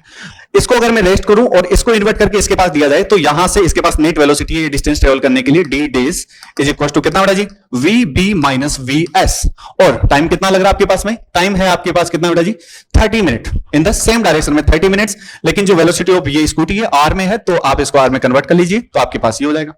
अगर मैं इस सिचुएशन को डील करता हूं कि आपके पास में ये जो है ऑपोजिट डायरेक्शन में जिस सेंस में जाते हैं, तब कैसे कितने मिनट बाद में मिलते हैं आपस में, आफ्टर द 10 मिनट्स, ठीक है। सो इसको रेस्ट पे रखिए, इसको इन्वर्ट करिए, उसको उतना ही डिस्टेंस ट्रेवल करना है, but now relative velocity is vb plus vs, so d days is equal to vb plus vs and time कितना बेटा जी, 10 मिनट। फिर मैं वही बात कि आप आर में कन्वर्ट करिए बेटा जी और इक्वल कर दीजिए, vb vs 30 by 60 is equal to vb vs 10 by 60, cancel out आपके पास में 10 से 10, 3vb minus 3vs is equal to vb plus vs कितना, 2vb is equal to 4vs। आपके पास में कितना हो जाएगा बेटा जी, आपके पास होगा 2vb 4vs is equal to कितना 60, सो यहां से बेटा जी 2 एंड वेलोसिटी ऑफ बस इज 120 km/h आपका आंसर हो जाएगा, ठीक है। चलिए ये तो हो गया आपके पास में वेलोसिटी ऑफ बस। नाउ इंटरवल की बात करते हैं अपन लोग। देखो इंटरवल में आपके पास में ये जो डिस्टेंस है बेटा जी, किसी भी सिचुएशन में आप इक्वल करवा दीजिए, जैसे उसकी जो वेलोसिटी रही आपके पास में velocity of bus into time is equal to कितना आपके पास में बेटा जी, एक सिचुएशन के लिए कोई भी या तो वो ले लीजिए तो vb प्लस vs 10 बाई 60, यहां से vb आपको अब जानते हो आप लोग कितना vb कितना बेटा जी, 120 km/h, t vb plus vs कितना आपके पास में कितना हो बेटा जी, vb plus vs 120 and 120 plus 60 कितना आपके पास में 180 एंड 10 बाई 60 आपके पास कितना हो गया बेटा जी, ये 3 हो गया 0, यहां से बेटा जी कितना हो गया t is equal to 1/4 r। तो r में है, मिनट की बात करें बेटा जी 15 मिनट आपके पास में कितना हो जाएगा, ये आपके पास हो जाएगा 10। Which one option is correct, second option is correct, is it okay. ये क्वेश्चन था बेटा जी, अगर आपने पहले एनसीईआरटी का कर रखा था तो ये अच्छी बात थी, अदरवाइज ये समझने में थोड़ा सा कॉम्प्लिकेटेड था। चलिए hello dear students, yes continue करते हैं। ओके क्या बोल रहा है, a uniform rod of mass 20 kg।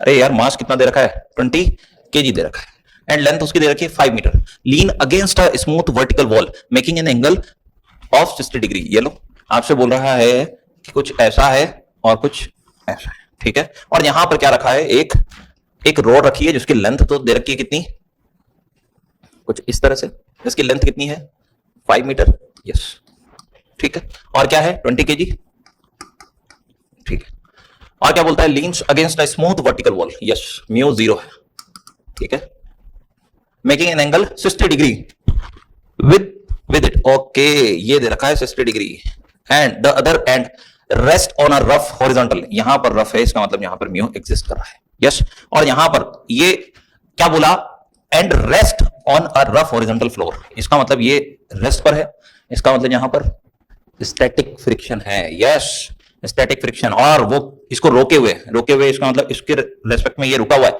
मतलब कि यहां पर जो फ्रिक्शन फोर्स होगा वो फ्रिक्शन फोर्स इस डायरेक्शन में होगा, यस और नो, क्योंकि इसके रेस्पेक्ट में ये इधर जाने की टेंडेंसी रखता है, तो यहां पर ये कितना है फ्रिक्शन फोर्स, यस, और यहां पर एक कॉन्टैक्ट फोर्स भी होगा जो कि सरफेस के परपेंडिकुलर डायरेक्शन में होगा, और परपेंडिकुलर डायरेक्शन में हम जानते हैं ये कौन होगा, नॉर्मल होगा, तो यहां पर एक नॉर्मल यहां देखने को मिल रहा है, यहां देखने को, तो ये N1 हो गया और ये N2 हो गया, क्लियर है, ये इस वॉल पर रुकी हुई है, रेस्ट पर है, इसका मतलब ये यहां से इस पर लगने वाले एफ नेट क्या है 0 है, तो यहां पर सबसे पहले इन एक्स डायरेक्शन अगर मैं देखूं, इन एक्स डायरेक्शन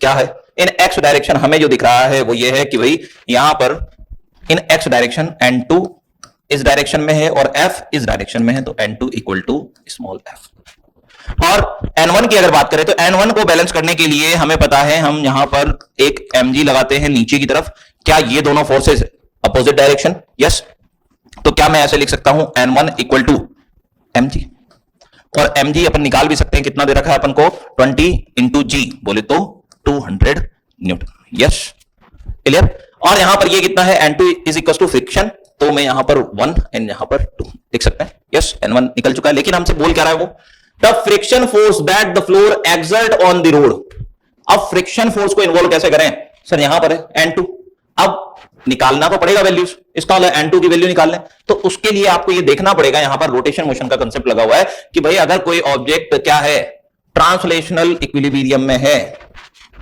और रोटेशनल इक्विलिब्रियम में है, क्योंकि ये देखो कहीं भी नहीं जा रही है, सही है, तो यहां पर एफ नेट इक्वल टू 0 ये हमने कर दिया, टॉर्क नेट इक्वल टू 0, ये वाली बात भी आपको याद होगी, torque net should be equal to 0, लेकिन एक कंसेप्ट और है यहां पर कि अगर कोई ट्रांसलेशनल इक्विलिब्रियम में है, इसका मतलब वहां पर एफ नेट अगर 0 है तो हम किसी भी पॉइंट को हिंज कर दे और उसके अबाउट टॉर्क निकालें तो वो इक्वल टू 0 होगा। जल्दी से यहां पर अपन करते हैं, कौन से वाले को हिंज करें, ये वाले को, ये वाले को, ये वाले को। मैं इसको हिंज इसलिए कर रहा हूं क्योंकि यहां पर दो फोर्सेस लगे हुए हैं और फोर्सेस की परपेंडिकुलर डिस्टेंस क्या है 0, तो इसकी वजह से टॉर्क क्या होगा 0। तो देखो मैं यहां पर एक चीज करता हूं, टॉर्क नेट इक्वल टू 0। यहां पर इन दोनों की वजह से तो क्या होगा, इन दोनों की वजह से यहां पर ये F और ये N1 और यहां पर ये N2 और यहां पर ये mg, क्या mg ये कितना हो जाएगा, ये मेरे को थीटा दो कितना, ये 60 डिग्री, तो ये कितना हो जाएगा 30 डिग्री, यही अपना थीटा। यस, तो यहां पर 30 डिग्री अगर ये है तो क्या 30 डिग्री ये होगा, यस, और 30 डिग्री अगर ये होगा तो ये वाला इसके परपेंडिकुलर ये कितना हो जाएगा N2 साइन 30 डिग्री, यस, और ये वाला क्या हो जाएगा mg cos 30 डिग्री, यस। ये वाली लेंथ कितनी हो जाएगी सर, ये वाली लेंथ हो जाएगी L/2 और ये वाली कितनी L/2 और ये टोटल कितनी है L। तो यहां पर अगर मैं इसकी वजह से टॉर्क निकालूं तो वो कितना हो जाएगा, देखो ये R है और ये F है और यहां पर 90 डिग्री बना हुआ है, तो RF sin 90 R into F। ये बताओ R इंटू F, R कितना, R है L और ये फोर्स है कितना N2 sin 30। तो मैं यहां पर देखो लिख रहा हूं टॉर्क नेट इक्वल टू 0 करने वाले हैं N2 sin 30 इंटू लेंथ कितनी L। क्या ये इसे इस तरफ घुमाना चाहता है टॉर्क कुछ इस तरह से, और mg के लिए टॉर्क अंदर की तरफ, तो मैं उसको मानता हूं माइनस का mg cos 30 डिग्री बराबर कितना 0। सर ये तो फोर्स ही है, हाँ लेंथ कितनी है L/2 कर दिया।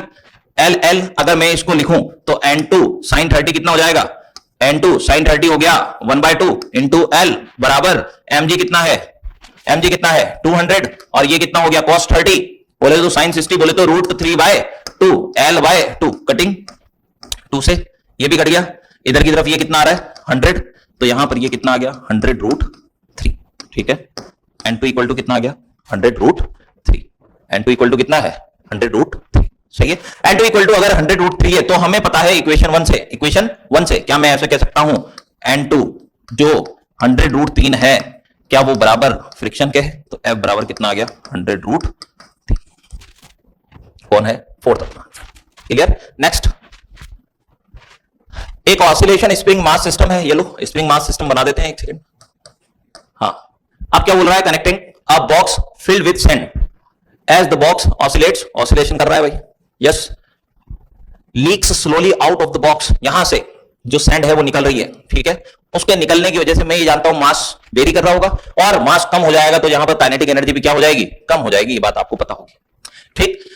ऑसिलेट करता है, सैंड लीक्स स्लोली, ठीक है, बॉक्स वर्टिकली उसमें से वो निकल रही है, that the average frequency omega t, omega equal to क्या होता है भाई, ओमेगा इक्वल टू होता है √k/m, याद हो तो k equal to m omega square से, क्या यहां पर हम बोल सकते हैं omega is inversely proportional to m, बोल क्या यहां पर मास कम हो रहा है तो ओमेगा बढ़ेगा सर, ओमेगा बढ़ा, इधर भी बढ़ा और इधर भी बढ़ा, ठीक है, ओमेगा इन तीनों में बढ़ रहा है, ये अपना अपने कैंसिल हो गया है, ठीक है। अब बात आ रही है कि उसकी एम्पलीट्यूड को भी चेक कर लेते हैं। एम्पलीट्यूड को चेक करने के लिए फॉर्मूला बोलो, फॉर्मूला हमारे पास है एम्पलीट्यूड का kinetic energy equal to half k, x बराबर ए रखते थे, कभी आपको ये फॉर्मूला पढ़ाया होगा टीचर्स ने। ये बताओ काइनेटिक एनर्जी और यहां पर ये एम्पलीट्यूड, अगर एनर्जी कम हो रही है, जो कि मैं आपको शुरू में बता चुका हूं, काइनेटिक एनर्जी कम हो रही है तो एम्पलीट्यूड का मान भी क्या होगा, कम होगा। काइनेटिक एनर्जी अगर कम हो रही है एम्पलीट्यूड का मान कम होगा, लेकिन यहां पर स्क्वायर है और ये काइनेटिक एनर्जी, यस, तो यहां पर हम क्या ऐसे कह सकते हैं कि ये एक क्या रहेगा, ये एक आपको कुछ इस तरह का स्ट्रेट लाइन नहीं रहेगा, और स्ट्रेट लाइन नहीं रहेगा तो यहां पर एम्पलीट्यूड क्या हो जाएगा, डिक्रीज हो जाएगा सर। ये है जिसमें ओमेगा का मान बढ़ना चाहिए और एम्पलीट्यूड का मान घटना चाहिए, बोले तो यहां पर मेरे ख्याल से यही एक ऑप्शन है जिसके अंदर एम्पलीट्यूड घट रहा है। क्लियर है। नेक्स्ट ये क्या बोल रहा है, a balloon is made of a material of surface tension S, ठीक है, सरफेस टेंशन आपको दे रखी है, एंड इट्स इन्फ्लेशन आउटलेट, ठीक है, हैज एरिया और यहां पर डेंसिटी और यहां पर आपको दे रखा है radius r, when the glass is allowed to flow freely out of it, ठीक है, रेडियस स्मॉल r, मतलब मुझे यहां पर, और ये टी क्या है, टी है टाइम, इसका मतलब यहां पर मैं ऐसे लिख सकता हूं, ये है टाइम, ठीक है, प्रोपोर्शनल रहेगा। एस कहां है, एस है सरफेस टेंशन जो कि फोर्स पर यूनिट लेंथ होता है, ठीक है, ये फोर्स पर यूनिट लेंथ, और उसके बाद ये अल्फा, और ए क्या है, ए एरिया है विच इज लेंथ का स्क्वायर, ठीक है, क्या मैं यहां पर लिख दूं बीटा, और यहां पर रो क्या है, रो बोले तो m/v है, m/v बोले तो l की पावर 3, और ये कितना हो जाएगा बीटा, और बीटा बोले तो गामा, और ये r क्या है, r है अपना रेडियस बोले तो लेंथ, ठीक है, ये कितना हो जाएगा रो। क्या यहां पर f बोले तो m1 l1 t-2 और अपॉन l1 तो l से l, क्या यहां पर ये 0 हो चुका है, और यहां पर ये कितना हो जाएगा l2 और ये b, इधर की तरफ m1 और ये कितना हो जाएगा l की पावर -3 और ये कितना है गामा, और यहां पर ये l और ये कितना हो गया रो, ठीक है। ये बताओ यहां पर ये कितना हो गया, अच्छा अल्फा बीटा गामा रो, m की पावर अल्फा, t की पावर माइनस का 2 अल्फा, और इधर की तरफ देखो तो l की पावर 2 बीटा और m की पावर गामा, l की पावर -3 गामा और l की पावर डेल, यस। अब यहां पर क्या करें,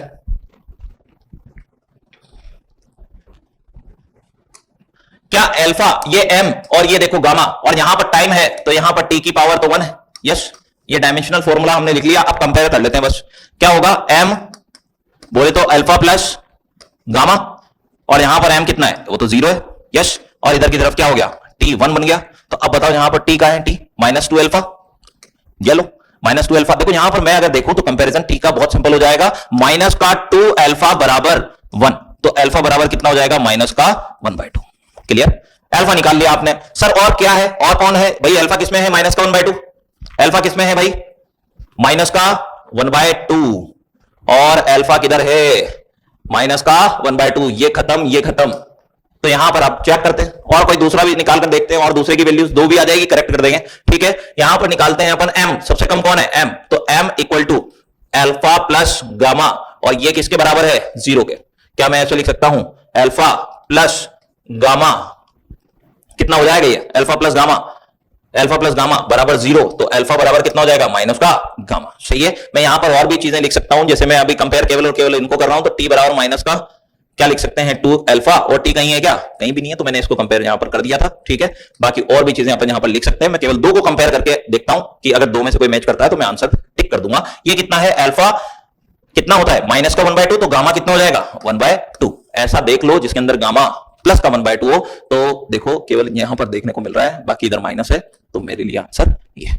एलिमिनेशन आपको करना आना चाहिए। एलिमिनेट अगर आप कर लेते हैं तो आप बहुत जल्दी टिक लगाकर आगे बढ़ सकते हैं। ये और भी जल्दी हो सकता है, लेकिन मैं आपको समझाते हुए कर रहा हूं। ठीक है, 25 कंसीडर द डायमीटर ऑफ, ठीक है, वर्नियर कैलिपर का क्वेश्चन है। इसके बाद वो बोलता है आपसे 10 वर्नियर स्केल 10 VSD बराबर किसके, इक्वल 9 MSD। तो क्या यहां पर 1 VSD निकाला जा सकता है, यस। कितना हो जाएगा, 0.9 MSD, यस। और यहां पर अगर मेरे से बोले लीस्ट काउंट, तो याद हो तो आपको 1 MSD माइनस कितना, 1 VSD कितना होगा, 0.9 MSD, कितना हो जाएगा भैया, 0.1 MSD, यस। लिस्ट काउंट अब चेक करो यार, MSD कितना है, क्या यहां पर the least division of MS ये रहा, कितना है, 1/10 सेंटीमीटर जो रेगुलर है। ओके, तो यहां पर हम क्या कर सकते हैं, 0.1 इंटू 0.1, ये हमारा लीस्ट काउंट आ गया कितना, 0.01। क्लियर। अब बोलता है the zero of vernier scale, zero of vernier scale is that x equal to 0.1 centimetre. अरे भाई, वर्नियर स्केल का जो जीरो है वो यहां पर मेन स्केल के जीरो से इतना दिख रहा है आपको, कितना, 0.1 सेंटीमीटर। इसका मतलब ये तो एरर का क्वेश्चन है। When the jaws of vernier caliper are closed, ठीक है, इनके जॉज अब मिल चुके हैं, फिर भी यहां पर ये डिफरेंस देखने को मिल रहा है। ये एक पॉजिटिव जीरो एरर का क्वेश्चन हो गया। पॉजिटिव जीरो एरर इतना ज्यादा आ रखा है, इसका मतलब मैं इसको रीडिंग में से माइनस कर दूंगा। यस, पॉजिटिव जीरो एरर का केस है। अगर पॉजिटिव जीरो एरर का केस है तो यहां पर मैं क्या कर सकता हूं, 0.1 को माइनस कर दूंगा। पहले मैं इसकी रीडिंग लिख लेता हूं, और रीडिंग क्या होती थी, रीडिंग होती थी मेन स्केल रीडिंग, रीडिंग हो जाएगी कितनी, main scale reading MSR plus VSR, vernier scale reading minus का जीरो एरर। ठीक है, और जीरो एरर कोई भी हो सकती थी, हमारे केस में पॉजिटिव जीरो एरर। MSR कितना है, 5 सेंटीमीटर आपको दे रखा है। ठीक है, 5 सेंटीमीटर आपको दे रखा है, प्लस VSR क्या होता था, वो जो कोइंसाइड करता था वो इनटू लिस्ट काउंट। कोइंसाइड कौन कर रहा है, कोइंसाइड भी देना चाहिए इसको। क्या बोल रहा है, yes, coinciding vernier division is at 8 into least count कितना है हमारा, 0.01, और माइनस जीरो एरर कितनी, जीरो एरर 0.1। ठीक है, कैलकुलेट करने पर हमें ये कितना मिल रहा है, 5 प्लस 0.08 माइनस 0.1, और ये समथिंग आ जाएगा कितना आपके 4.98 समथिंग जाएगा। ठीक है, 4.98। ठीक है, और ये कितना, सेंटीमीटर। क्लियर है, सबको सेंटीमीटर में, तो यहां पर 4.98 आपका आंसर आ जाएगा। क्लियर है। नेक्स्ट आगे बढ़ते हैं। एक parallel plate capacitor which is made by circular plates is being charged such that the surface charge density, अच्छा, इसका मतलब उस पर चार्ज बढ़ रहा है, चार्ज बढ़ रहा है। यहां पर ये सर्कुलर प्लेट्स ले ली, यस, इस पर ये चार्ज बढ़ रहा है, बोले तो प्लस का सिग्मा, और ये बढ़ रहा है, ये माइनस का सिग्मा।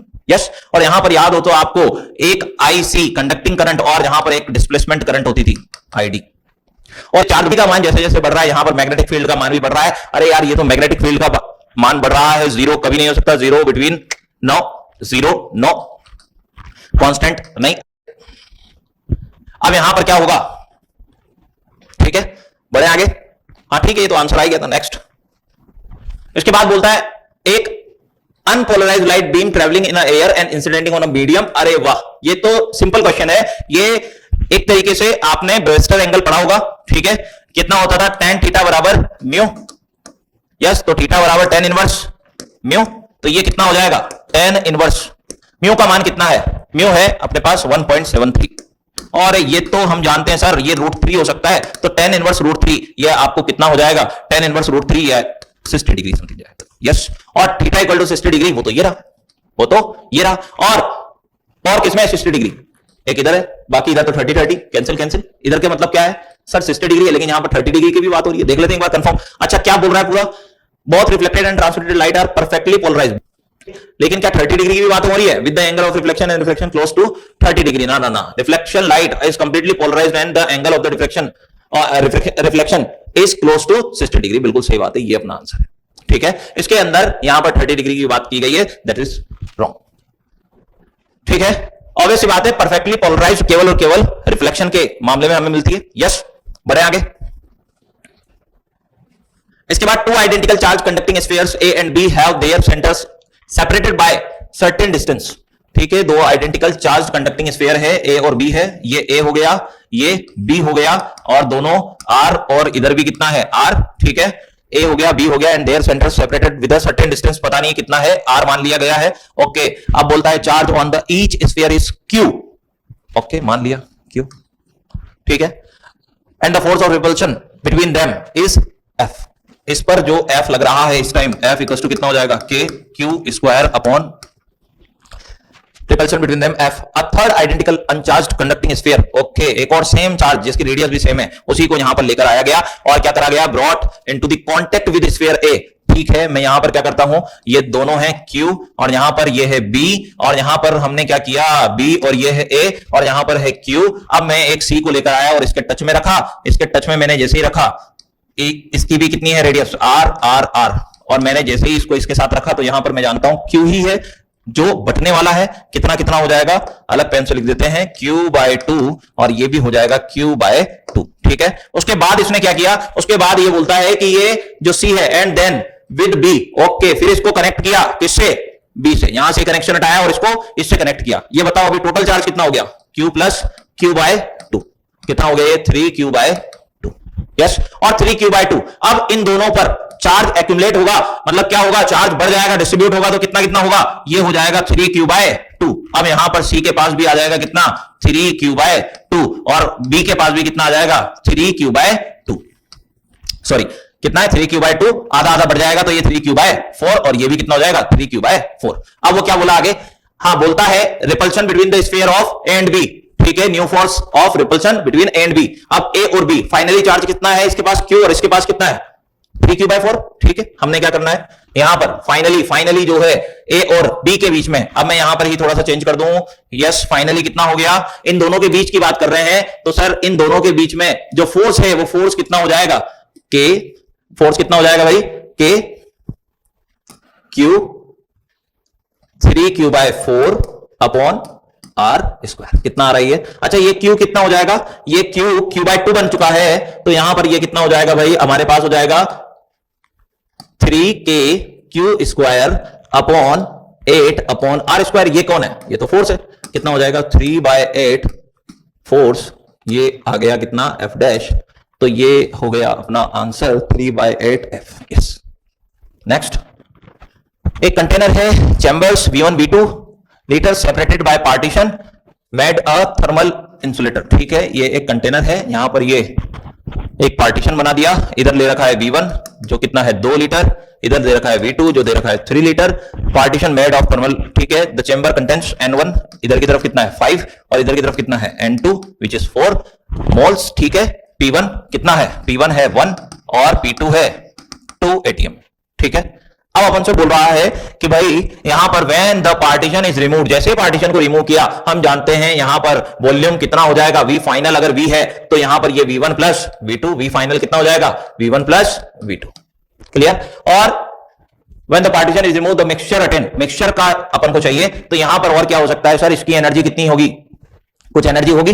ठीक, और इसकी एनर्जी भी कुछ होगी, सही है, तो मैं ऐसे लिख सकता हूं क्या, U1 प्लस U2 बराबर U, और U1 सर इंटरनल एनर्जी कितना हो जाएगा, U1 बोलो, P1 V1 plus P2 V2, और ये क्या है sir, finally P into V, और V कितना, V1 प्लस V2। क्या मैं इसको ऐसे लिख सकता हूं, P1 V1 plus P2 V2 upon P1 V1 plus V2।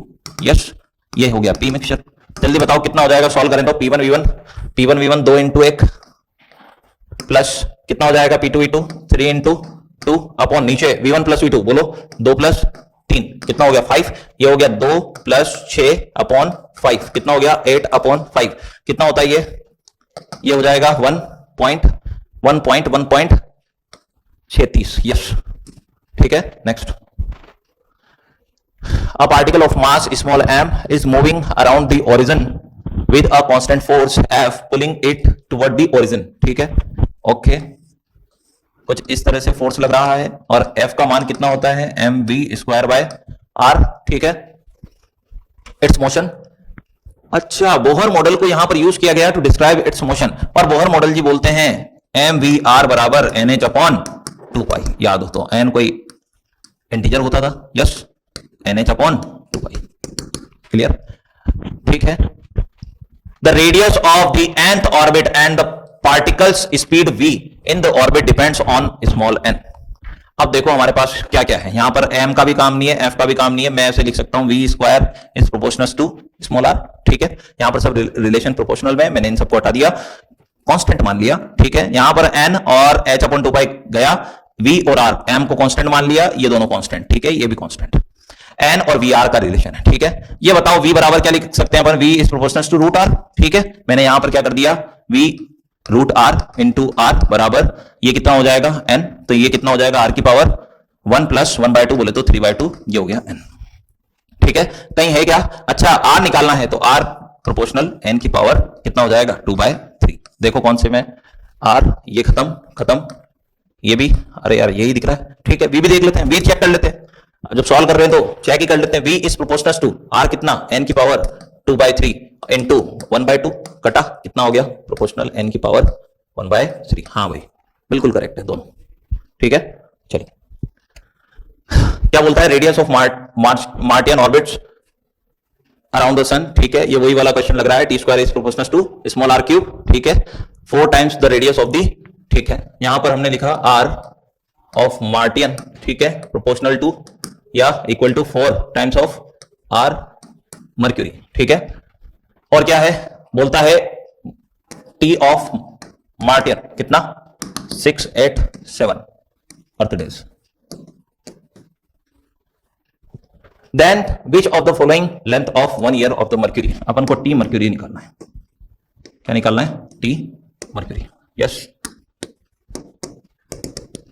हमारे पास फॉर्मूला कौन सा है, वही है t² is proportional to r की power 3, yes, t is proportional to r की पावर 3/2। क्या मैं ऐसे लिख सकता हूं, t, मुझे ये मर्क्यूरी निकालना है तो मर्क्यूरी के लिए हम लिख सकते हैं t, ये हो गया मार्टियन, और इक्वल टू r की पावर, r कितना, ये r कितना, r MER mercury upon 4 r mercury, और ये कटा यहां पर कितना 3/2, कितना हो जाएगा ये t मर्क्यूरी इक्वल टू, ये कितना हो जाएगा 1/4, तो ये कितना हो जाएगा 4 की पावर 3 बोले तो 64, और उसका 1/2, तो 1/64 का 1/2 कितना हो गया 8 समथिंग आ गया, ठीक है। टी मर्क्यूरी, और ये कितना हो गया टी मार्टियन, बोलो टी मार्टियन कितना दे रखा है 687 अपॉन 8, कितनी बार 8 64 हुआ, ठीक है, तो ये 8 समथिंग,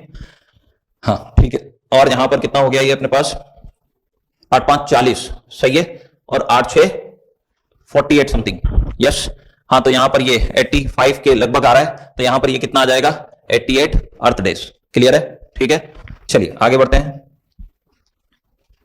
एक बॉडी वेट है 48 न्यूटन, ठीक है, बॉडी का वेट है कितना 48 न्यूटन, बोले तो W इक्वल्स टू कितना आ जाएगा बॉडी वेट, बोले तो M into g on earth surface, yes. कितना दे रखा है अपन को 48 न्यूटन दे रखा है, ओके। क्या बोलता है, the gravitational force experience by a body due to the earth at height equal to the 1/3 of the radius, ये लो h बराबर कितना 1/3 ऑफ द रेडियस कर दो, and the earth from its surface, इस सरफेस के 1/3 the radius of the earth from its surface करते हैं। देखो मुझे पता है किसी भी हाइट पर जो फॉर्मूला होता है जी का वो कितना होता था 1 + h/r होल स्क्वायर, ये पढ़ रखा होगा आपने, यस। अगर मैंने यहां पर m से मल्टीप्लाई कर दिया तो ये वही वेट बन गया, कितना हो गया ये 48 अपॉन 1 + h, कितना h अपन को दे रखा है r/3, yes, whole square, r से r कटा, कितना हो गया 48 अपॉन कितना हो जाएगा 3 + 1 4/3 16, और ऊपर हो गया 9, यस, कितना हो गया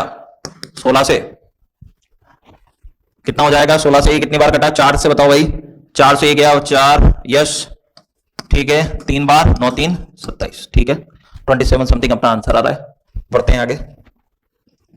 एक वायर है जिसका रेजिस्टेंस है कट इनटू 8 इक्वल पीसेस, मतलब एक वायर है जिसका रेजिस्टेंस अपन को दे रखा है R और इसको अपन ने कितने 8 भागों में बांट दिया है, 1 2 3 4 5 6 7 8। मुझे पता है R/8 सबका रेजिस्टेंस होगा, ठीक है। From these pieces two equivalence resistance are made by adding 4 of them in parallel. Okay, 4 हैं, इन्हों को क्या कर दिया, पैरेलल कर दिया, पैरेलल कर दिया भाई, पैरेलल कर दिया, ठीक है।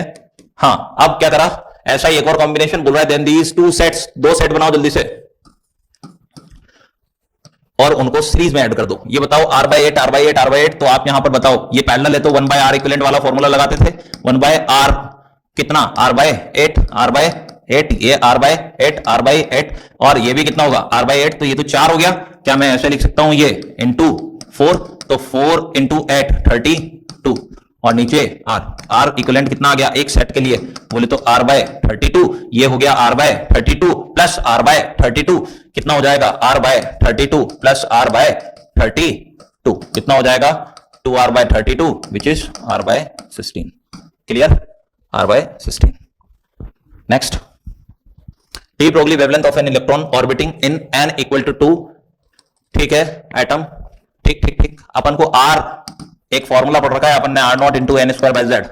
Z कितना हाइड्रोजन के लिए बातें हो रही है, यस, ये कितना हो गया 1, तो ये 4 इंटू R0 का मान यहां पर दे रखा है आपको 0.052, ठीक है, नैनोमीटर में दे रखा है। क्लियर है, ठीक है, हमने इस R को संभाल के रखा। अब हमें चाहिए क्या, de Broglie wavelength of an electron orbiting, ठीक है, hydrogen atom is close to, de Broglie wavelength चाहिए, वेवलेंथ कहां से मिलेगी अपन को, वेवलेंथ मिलनी चाहिए mvr बराबर क्या होता है nh/2π, यस। तो यहां पर अपन क्या निकालें, n का मान अपन को दे रखा है, सब कुछ ठीक है, यहां पर हमें मिल जाए यहां से mv बराबर nh/2π r। mv बताओ भाई, mv क्या हमें लेमडा निकालना है, लेमडा बराबर होता है h/p, तो ये कितना हो जाएगा, लेमडा बराबर h/p बोले तो mv, यस। तो यहां पर mv का मान रखो तो जल्दी से nh/2π r, ये कितना हो जाएगा nh, ये कटा, कितना हो जाएगा 2πr/n, n का मान कितना है, तो 2 से 2 कट जाएगा तो कितना आ जाएगा पाई इंटू r। लेमडा बराबर कितना हो जाएगा, पाई बोले तो 3.14 इंटू r, r किधर है, r किधर है, r ये रहा, कितना हो जाएगा 3.14 इंटू 4 इंटू 0.052, ठीक है, ये मल्टीप्लीकेशन है। ओके, 4 इंटू 0.052 इंटू 3.14, लेमडा का मान कुछ समथिंग आ जाएगा आपके 0.67 समथिंग, 0.67 समथिंग नैनोमीटर में। क्लियर है, ठीक, ओके। इसके बाद नेक्स्ट आगे बढ़ते हैं, an electric dipole with dipole, ये लो डायपोल दे रखा है आपको, align with the direction of uniform electric field of magnitude. अरे भैया इलेक्ट्रिक फील्ड भी दे दिया, पी भी दे दिया, पी बराबर दे रखा है आपको 5 इंटू 10⁻⁻6 कूलम मीटर, और यहां पर आपको क्या दे रखा है, ई का मान कितना होता है, ई का मान दे रखा है 4 इंटू 10, बेटा ये 5 है 10⁵ न्यूटन पर कूलम, ठीक है, और यहां पर पी है, ई है। ओके, हमें फॉर्मूला पता है, यू कितना, ये तो पोटेंशियल एनर्जी में चेंज पूछ रहा है, ठीक है, तो यू का फॉर्मूला क्या होगा, माइनस का पीई कॉस थीटा, होता है कि नहीं होता, जल्दी बताओ यहां पर। अब मेरे से बोल रहा है कि शुरुआत में इलेक्ट्रिक फील्ड मान लिया ऐसा है, और जो डायपोल रखा वो डायपोल कुछ ऐसा था, उसको रोटेट कर दिया, और रोटेट करने पर वो कुछ ऐसा हो गया, और कितना एंगल रोटेट किया है भाई, 60 डिग्री रोटेट कर दिया, ठीक है, 60 डिग्री रोटेट कर दिया, तो यहां पर यू फाइनल कितना हो जाएगा, माइनस का पीई कॉस 60, और यहां पर कितना हो जाएगा, यहां पर इनिशियली कितना था, यू इनिशियल था माइनस का पीई कॉस 0। अब बताओ जल्दी से क्या हो जाएगा, you final minus delta U पूछ रहा है ना वो, डेल्टा यू कितना हो जाएगा, you final minus you initial. क्या मैं यहां पर कुछ ऐसा कर सकता हूं, यू फाइनल कितना हो जाएगा, माइनस का पीई कॉस 60 कितना होता है, कॉस 60 होता है 1/2 माइनस यू इनिशियल, बोले तो माइनस ऑफ माइनस, क्या मैं डायरेक्ट लिख दूं पीई कॉस 0, कितना हो जाएगा, ये पीई 1 और ये कितना है p/2 माइनस का कितना हो जाएगा pe/2, यस, कितना हो जाएगा p, कितना p दे रखा है हमें 5 इंटू 10⁻⁻6 इंटू 4 इंटू 10⁵ अपॉन नीचे कितना 2, ये कटा 2, कितना आ गया 10 इंटू 10⁻5 इंटू 10⁻6, भैया ये 1 हो जाएगा। देखो आप 10⁻6 इंटू 10⁻6 आपको 1 देगा, और ये एक एनर्जी है, तो हम जूल की बात कर सकते हैं, यस, ये आंसर बन रहा है, ठीक है। नेक्स्ट, एक कांस्टेंट वोल्टेज है 50 वोल्ट, ठीक है, is maintain between the point A and B, ठीक है। ये क्वेश्चन मुझे लग रहा है इसमें हमें क्या निकालना है, हमें निकालना है इसमें current through the branch shown in figure. Okay, आपको यहां पर करंट निकालना है किसमें, सी डी में, यस इसमें, ठीक है। तो हम सबसे पहले क्या करते हैं, एक काम करते हैं, इसमें मान लेते हैं कि यहां पर जो करंट जा रहा है इधर से आ रहा है आई, और ये कितना है I1 और ये कितना है I2, ठीक है, और इधर जा रहा है I3 और इधर जा रहा है I4, ठीक है। हम ये मानते हुए चल रहे हैं कि ऐसा ऐसा होगा और यहां पर कुछ करंट बदलेगा, क्योंकि यहां पर देखो बीच में भी एक और वायर दे रखा है। ओके, सबसे पहले I निकाल लेते हैं, आखिर I आएगा कितना करंट, ठीक है। तो I कैसे निकाल देते, किसी भी एक इक्विवेलेंट सर्किट में ये पूरा एक R देगा, यस R इक्विवेलेंट देगा, ये V रहा, I बराबर V बाय R इक्विवेलेंट। कितना हो जाएगा, R इक्विवेलेंट निकालते हैं जल्दी से। R इक्विवेलेंट निकलेगा, कुछ ये डायग्राम है, यस, और यहां पर भी कुछ ये डायग्राम ऐसा समझो, ठीक है, यहां पर कुछ इस तरह से।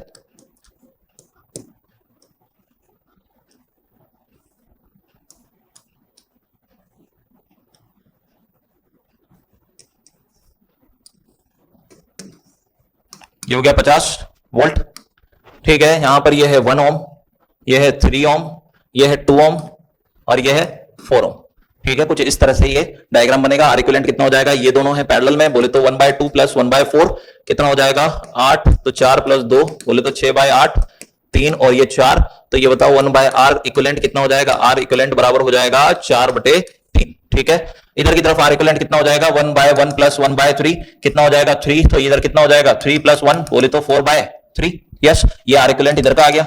और मुझे पता है आर इक्विवेलेंट दोनों क्या है, सीरीज में है, तो यहां पर आर इक्विवेलेंट जो है टोटल जो निकाल रहा हूं वो देखो क्या है 4/3 प्लस 3/4 हो गया 4/3, ये कितना आ गया 1/1 1/3, ठीक है। 3 ये हो गया 3 4, अच्छा ये कितना हो जाएगा 1/R इक्विवेलेंट, तो ये कितना हो जाएगा हमारे पास 3/4, ठीक है। तो टोटल आर इक्विवेलेंट कितना हो जाएगा, टोटल आर इक्विवेलेंट हो जाएगा 3/4 प्लस 4/3 कितना हो जाएगा 4 3 12, 3 3 9 प्लस 16 कितना हो जाएगा 25/12, ठीक है। ये आर इक्विवेलेंट आया, अभी भी काम नहीं हुआ है। आई कितना होता है, आई बराबर होगा वी कितना है 50/R इक्विवेलेंट बोले तो 25 × 12, ये 25 से ही कटा 2 बार, 12 2 24 एम्पियर, ये आया अभी केवल आई, ठीक है।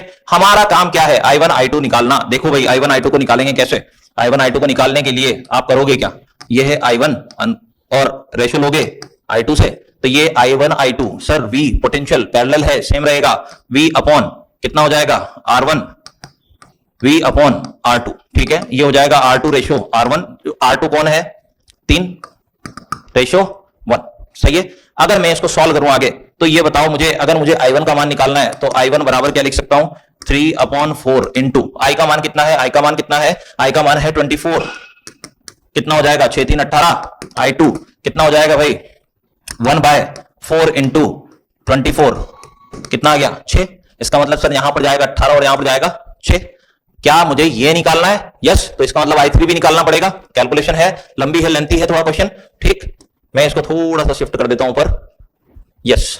अब देखो यहां पर हम क्या करने वाले हैं, I1 I3 और I4 निकालने वाले हैं, I3 और I4, जल्दी बताओ, वही इधर उधर इंटरचेंज हो जाएगा, मैं सीधा सीधा लिख देता हूं R4 रेशो R3, कितना है R3 2 और ये कितना है 4/6 इंटू कितना I कितना जा रहा है, I टोटल कितना है 24, 4 6 24 और ये कितना हो गया 16, और उधर की तरफ अगर मैं देखूं ये वाला क्या निकला है, ये वाला निकला है I3, ठीक है।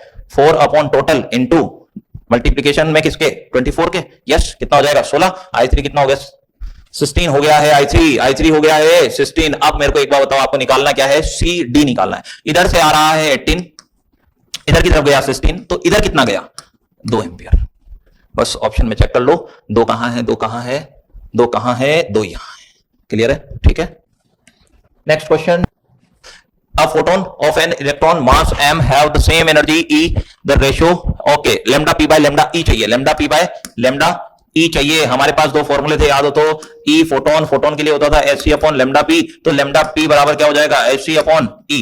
और एक और फॉर्मूला है अपने पास, कौन सा लैम्डा ऑफ इलेक्ट्रॉन, जल्दी बताओ कितना होता था, H अपॉन √2m E, याद हो तो, काइनेटिक एनर्जी वाली बात, ठीक है। हमें क्या चाहिए lambda p by lambda E, lambda p कितना होता है Hc अपॉन ई अपॉन कितना हो जाएगा H upon under root 2m के। ये क्या हमें यहां पर यही चाहिए था? यस। क्या यहां पर एच से एच कट जाएगा, c अपॉन ई और अंडर रूट में आ जाएगा कितना 2m under root 2m e कितना हो जाएगा ये 2m e।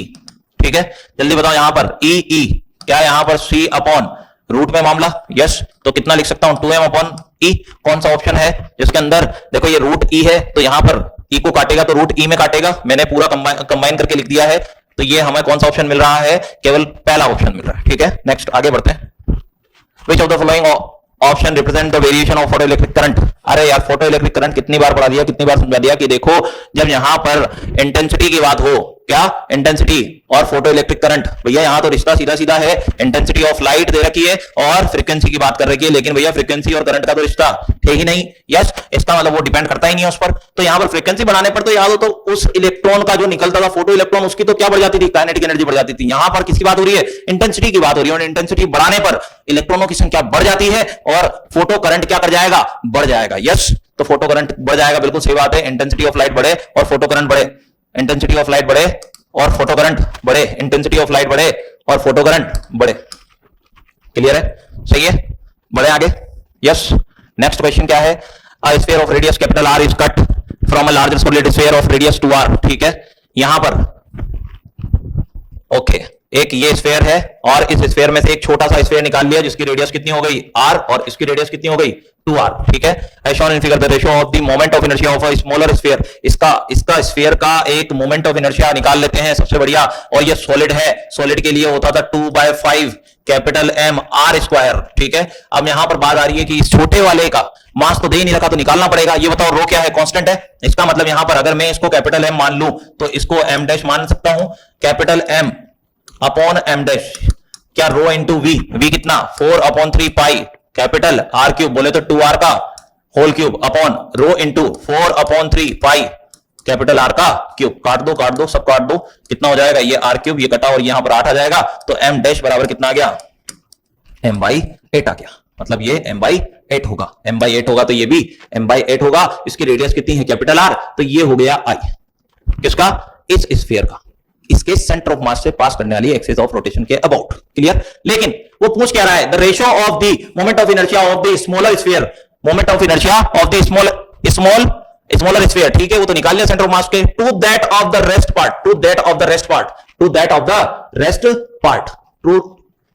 रेस्ट पार्ट, अच्छा ये जो रिमेनिंग है इस पार्ट का मोमेंट ऑफ इनर्शिया, और ये जो काटा गया है इसका मोमेंट ऑफ इनर्शिया क्या बोल रहा है? About the Y axis. Okay, ये इससे काम नहीं चलेगा, हमें चाहिए ये, यहां पर शिफ्ट करना पड़ेगा इसका मोमेंट ऑफ इनर्शिया। करो तो यहां पर इस वाई के अबाउट अगर मैं निकालूं तो क्या हो जाएगा? ये तो सेंटर ऑफ मास।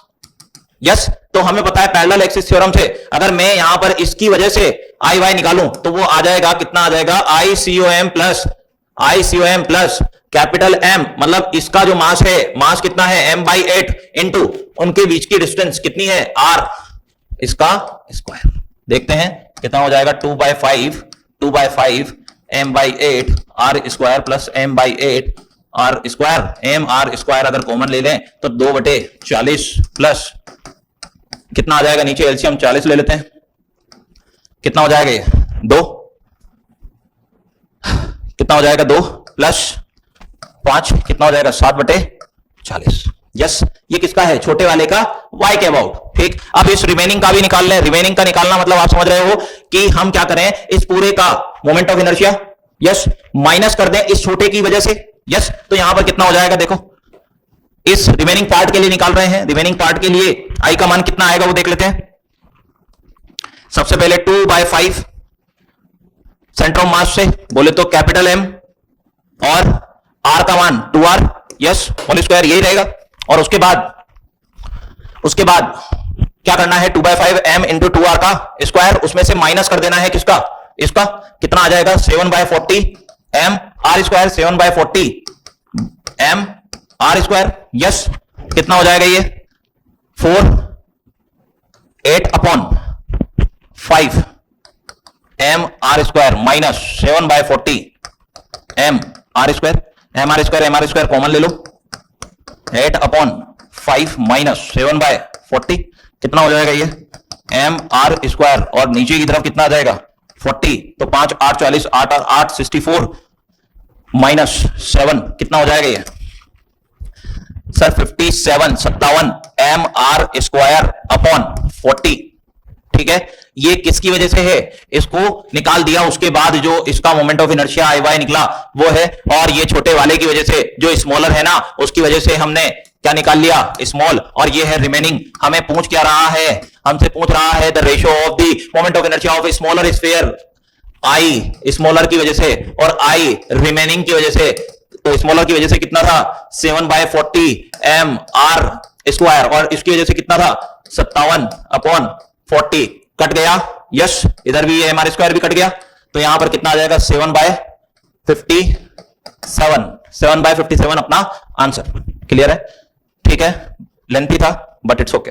आगे बढ़ते हैं, देखो एक फुल वेव रेक्टिफायर है, सर्किट है विद और डायोड दे रखे हैं 2 D1 D2। ठीक है, हमें एक इक्वेशन दे रखी है, वोल्टेज की इक्वेशन है, और वोल्टेज आपको पता है यहां पर कौन सा है, एसी सोर्स है, तो एक बार प्लस में और एक बार माइनस में, एक बार पॉजिटिव साइकिल एक बार नेगेटिव साइकिल, या एक बार ऐसे और एक बार ऐसे। ठीक है, तो यहां पर क्या हुआ then t equal to 15 second. जल्दी से यहां पर हम क्या करें, इसका जो वेव्स बनेगा उसका टाइम पीरियड निकाल लें ताकि पता चल जाए कौन सी साइकिल इस टाइम पर चल रही है जिस टाइम इससे बात करिए t इक्वल टू 15 पर। तो जल्दी से बताओ मुझे 100 पाई क्या लिख सकते हैं 2 पाई अपॉन t, पाई से पाई कटा कितना हो जाएगा t बराबर हो जाएगा 2/100, और यहां पर सेकंड किसमें मिली सेकंड दे रखा है, मिली बनाने के लिए इसको 10/10 कर सकते हैं क्या 20 मिली सेकंड, यस 20 मिली सेकंड। अच्छा 20 मिली सेकंड मतलब यहां पर 20 मिली सेकंड है, ओके, और यहां पर 10, तो यहां पर ये 15 आ रखा है, और मुझे ये पता चल चुका है साइकिल कैसी है, नेगेटिव साइकिल है, बोले तो अपोजिट डायरेक्शन में कुछ ऐसे, यस। अब बताओ यहां पर अगर ये कुछ ऐसे चलने वाला है तो क्या ये हो जाएगा पॉजिटिव और ये हो जाएगा नेगेटिव। जल्दी से मुझे बताओ करंट अगर इस तरह से गया तो ये वाला तो देखो फॉरवर्ड बायस की तरह काम करेगा और ये वाला रिवर्स बायस की तरह काम करेगा। ये तो सिंपल ही था, D2 फॉरवर्ड बायस करना चाहिए और D1 रिवर्स बायस करना चाहिए, बिल्कुल सही है। आगे बढ़ते हैं, क्या बोल रहा है, 2 गैसेज है A and B are filled with at same pressure. ठीक है, P सेम है, पहला डेटा मिल गया, ठीक है। सेपरेट सिलेंडर्स हैं, 2 सिलेंडर्स हैं जिनकी प्रेशर सेम है, ठीक है। ये A हो गया, ये B हो गया, ये हो गया RB और ये हो गया RA। ये कंटेनर है, कंटेनर, ठीक है। और यहां पर ये सिलेंडर लगा दिए, ठीक है, यहां पर भी है, ठीक है, और यहां पर ये गैसेस भर रही है। इसका प्रेशर और इसका प्रेशर सेम है, होने दो। मूवेबल पिस्टन है, जा सकते हैं ऊपर नीचे, ठीक है। On supplying the equal amount of heat, low heat भी जो है वो सेम दे रखी है, इसका मतलब डेल्टा क्यू भी सेम है, ओके, ठीक है। The piston of gas A displace हो जाए कितना 16 डिस्प्लेस हो रहा है, कितना 16, और ये कितना 9।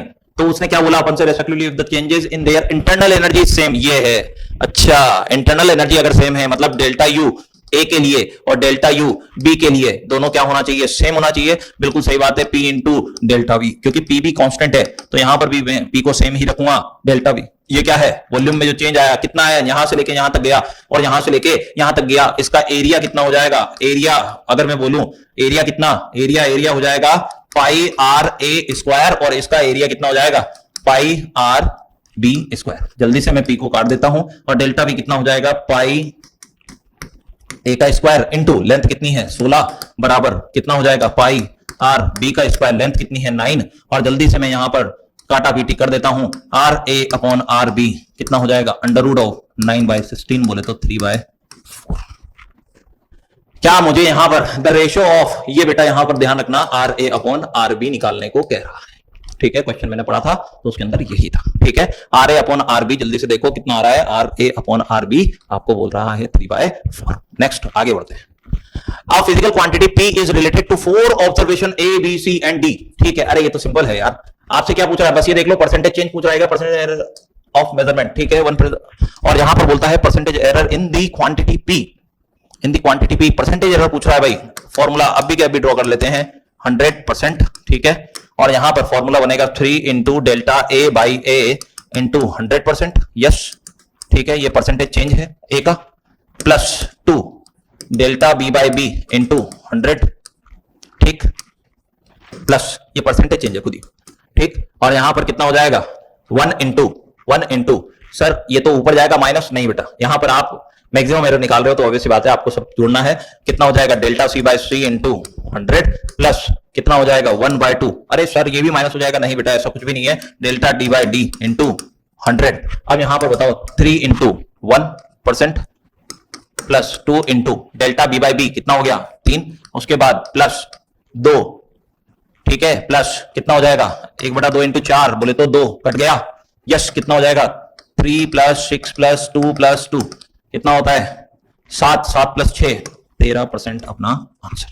क्लियर? यस ये आ गया अपने पास क्या है, एक पोलराइड से रिलेटेड क्वेश्चन आ गया है। Polaroid sheet placed between the two closed polaroid, ठीक है, मतलब एक तो पोलराइड ऐसे रखा हुआ है, ठीक है, और एक पोलराइड है जो बिल्कुल ऐसे रखा हुआ है, ठीक है, हाँ, इनके बीच में एक शीट है और उसका एंगल कितना दे रखा है, two cross polaroid at 2.5 from the polarisation axis of one of the polaroids, ठीक है।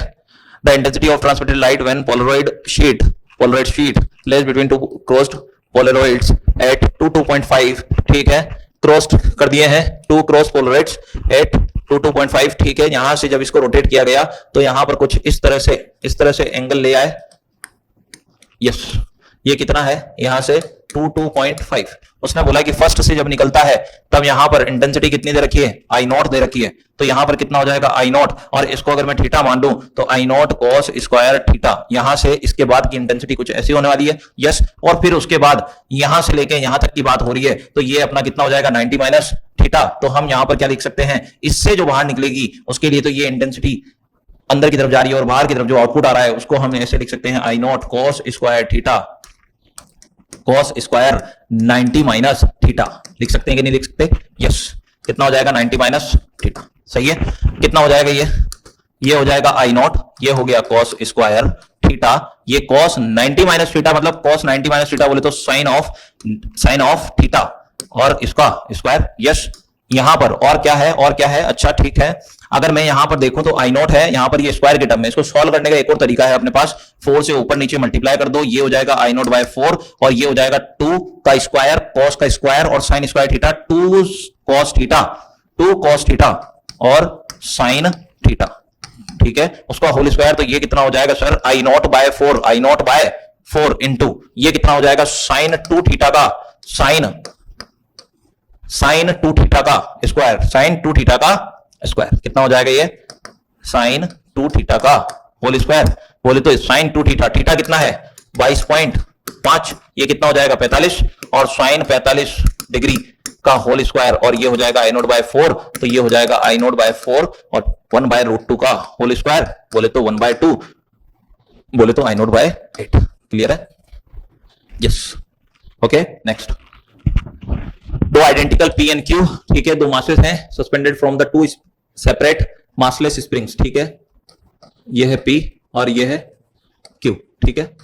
क्या बोल रहा है, spring constant K1 and K2 respectively oscillates vertically if their maximum speeds are at the same. अरे मैक्सिमम स्पीड अगर same है, याद हो तो V = A ओमेगा होता था, A ओमेगा, याद हो तो V मैक्सिमम = यस, और ये दोनों अगर सेम है इसका मतलब इसका एम्पलीट्यूड और इसका एम्पलीट्यूड, क्या मैं इसको लिख सकता हूं, मुझे पूछ क्या रहा है, मुझसे पूछ रहा है AQ अपॉन AP पूछ रहा है, AQ अपॉन AP बोले तो AQ अपॉन AP कैसे निकाले भाई, AQ अपॉन AP क्या उसके लिए मुझे चाहिए, यस दोनों की मैक्सिमम वेलोसिटी सेम है, इसका मतलब यहां पर मैं देखो ऐसे लिख दूं क्या, AP capital AP into omega P बराबर AQ इंटू ओमेगा Q।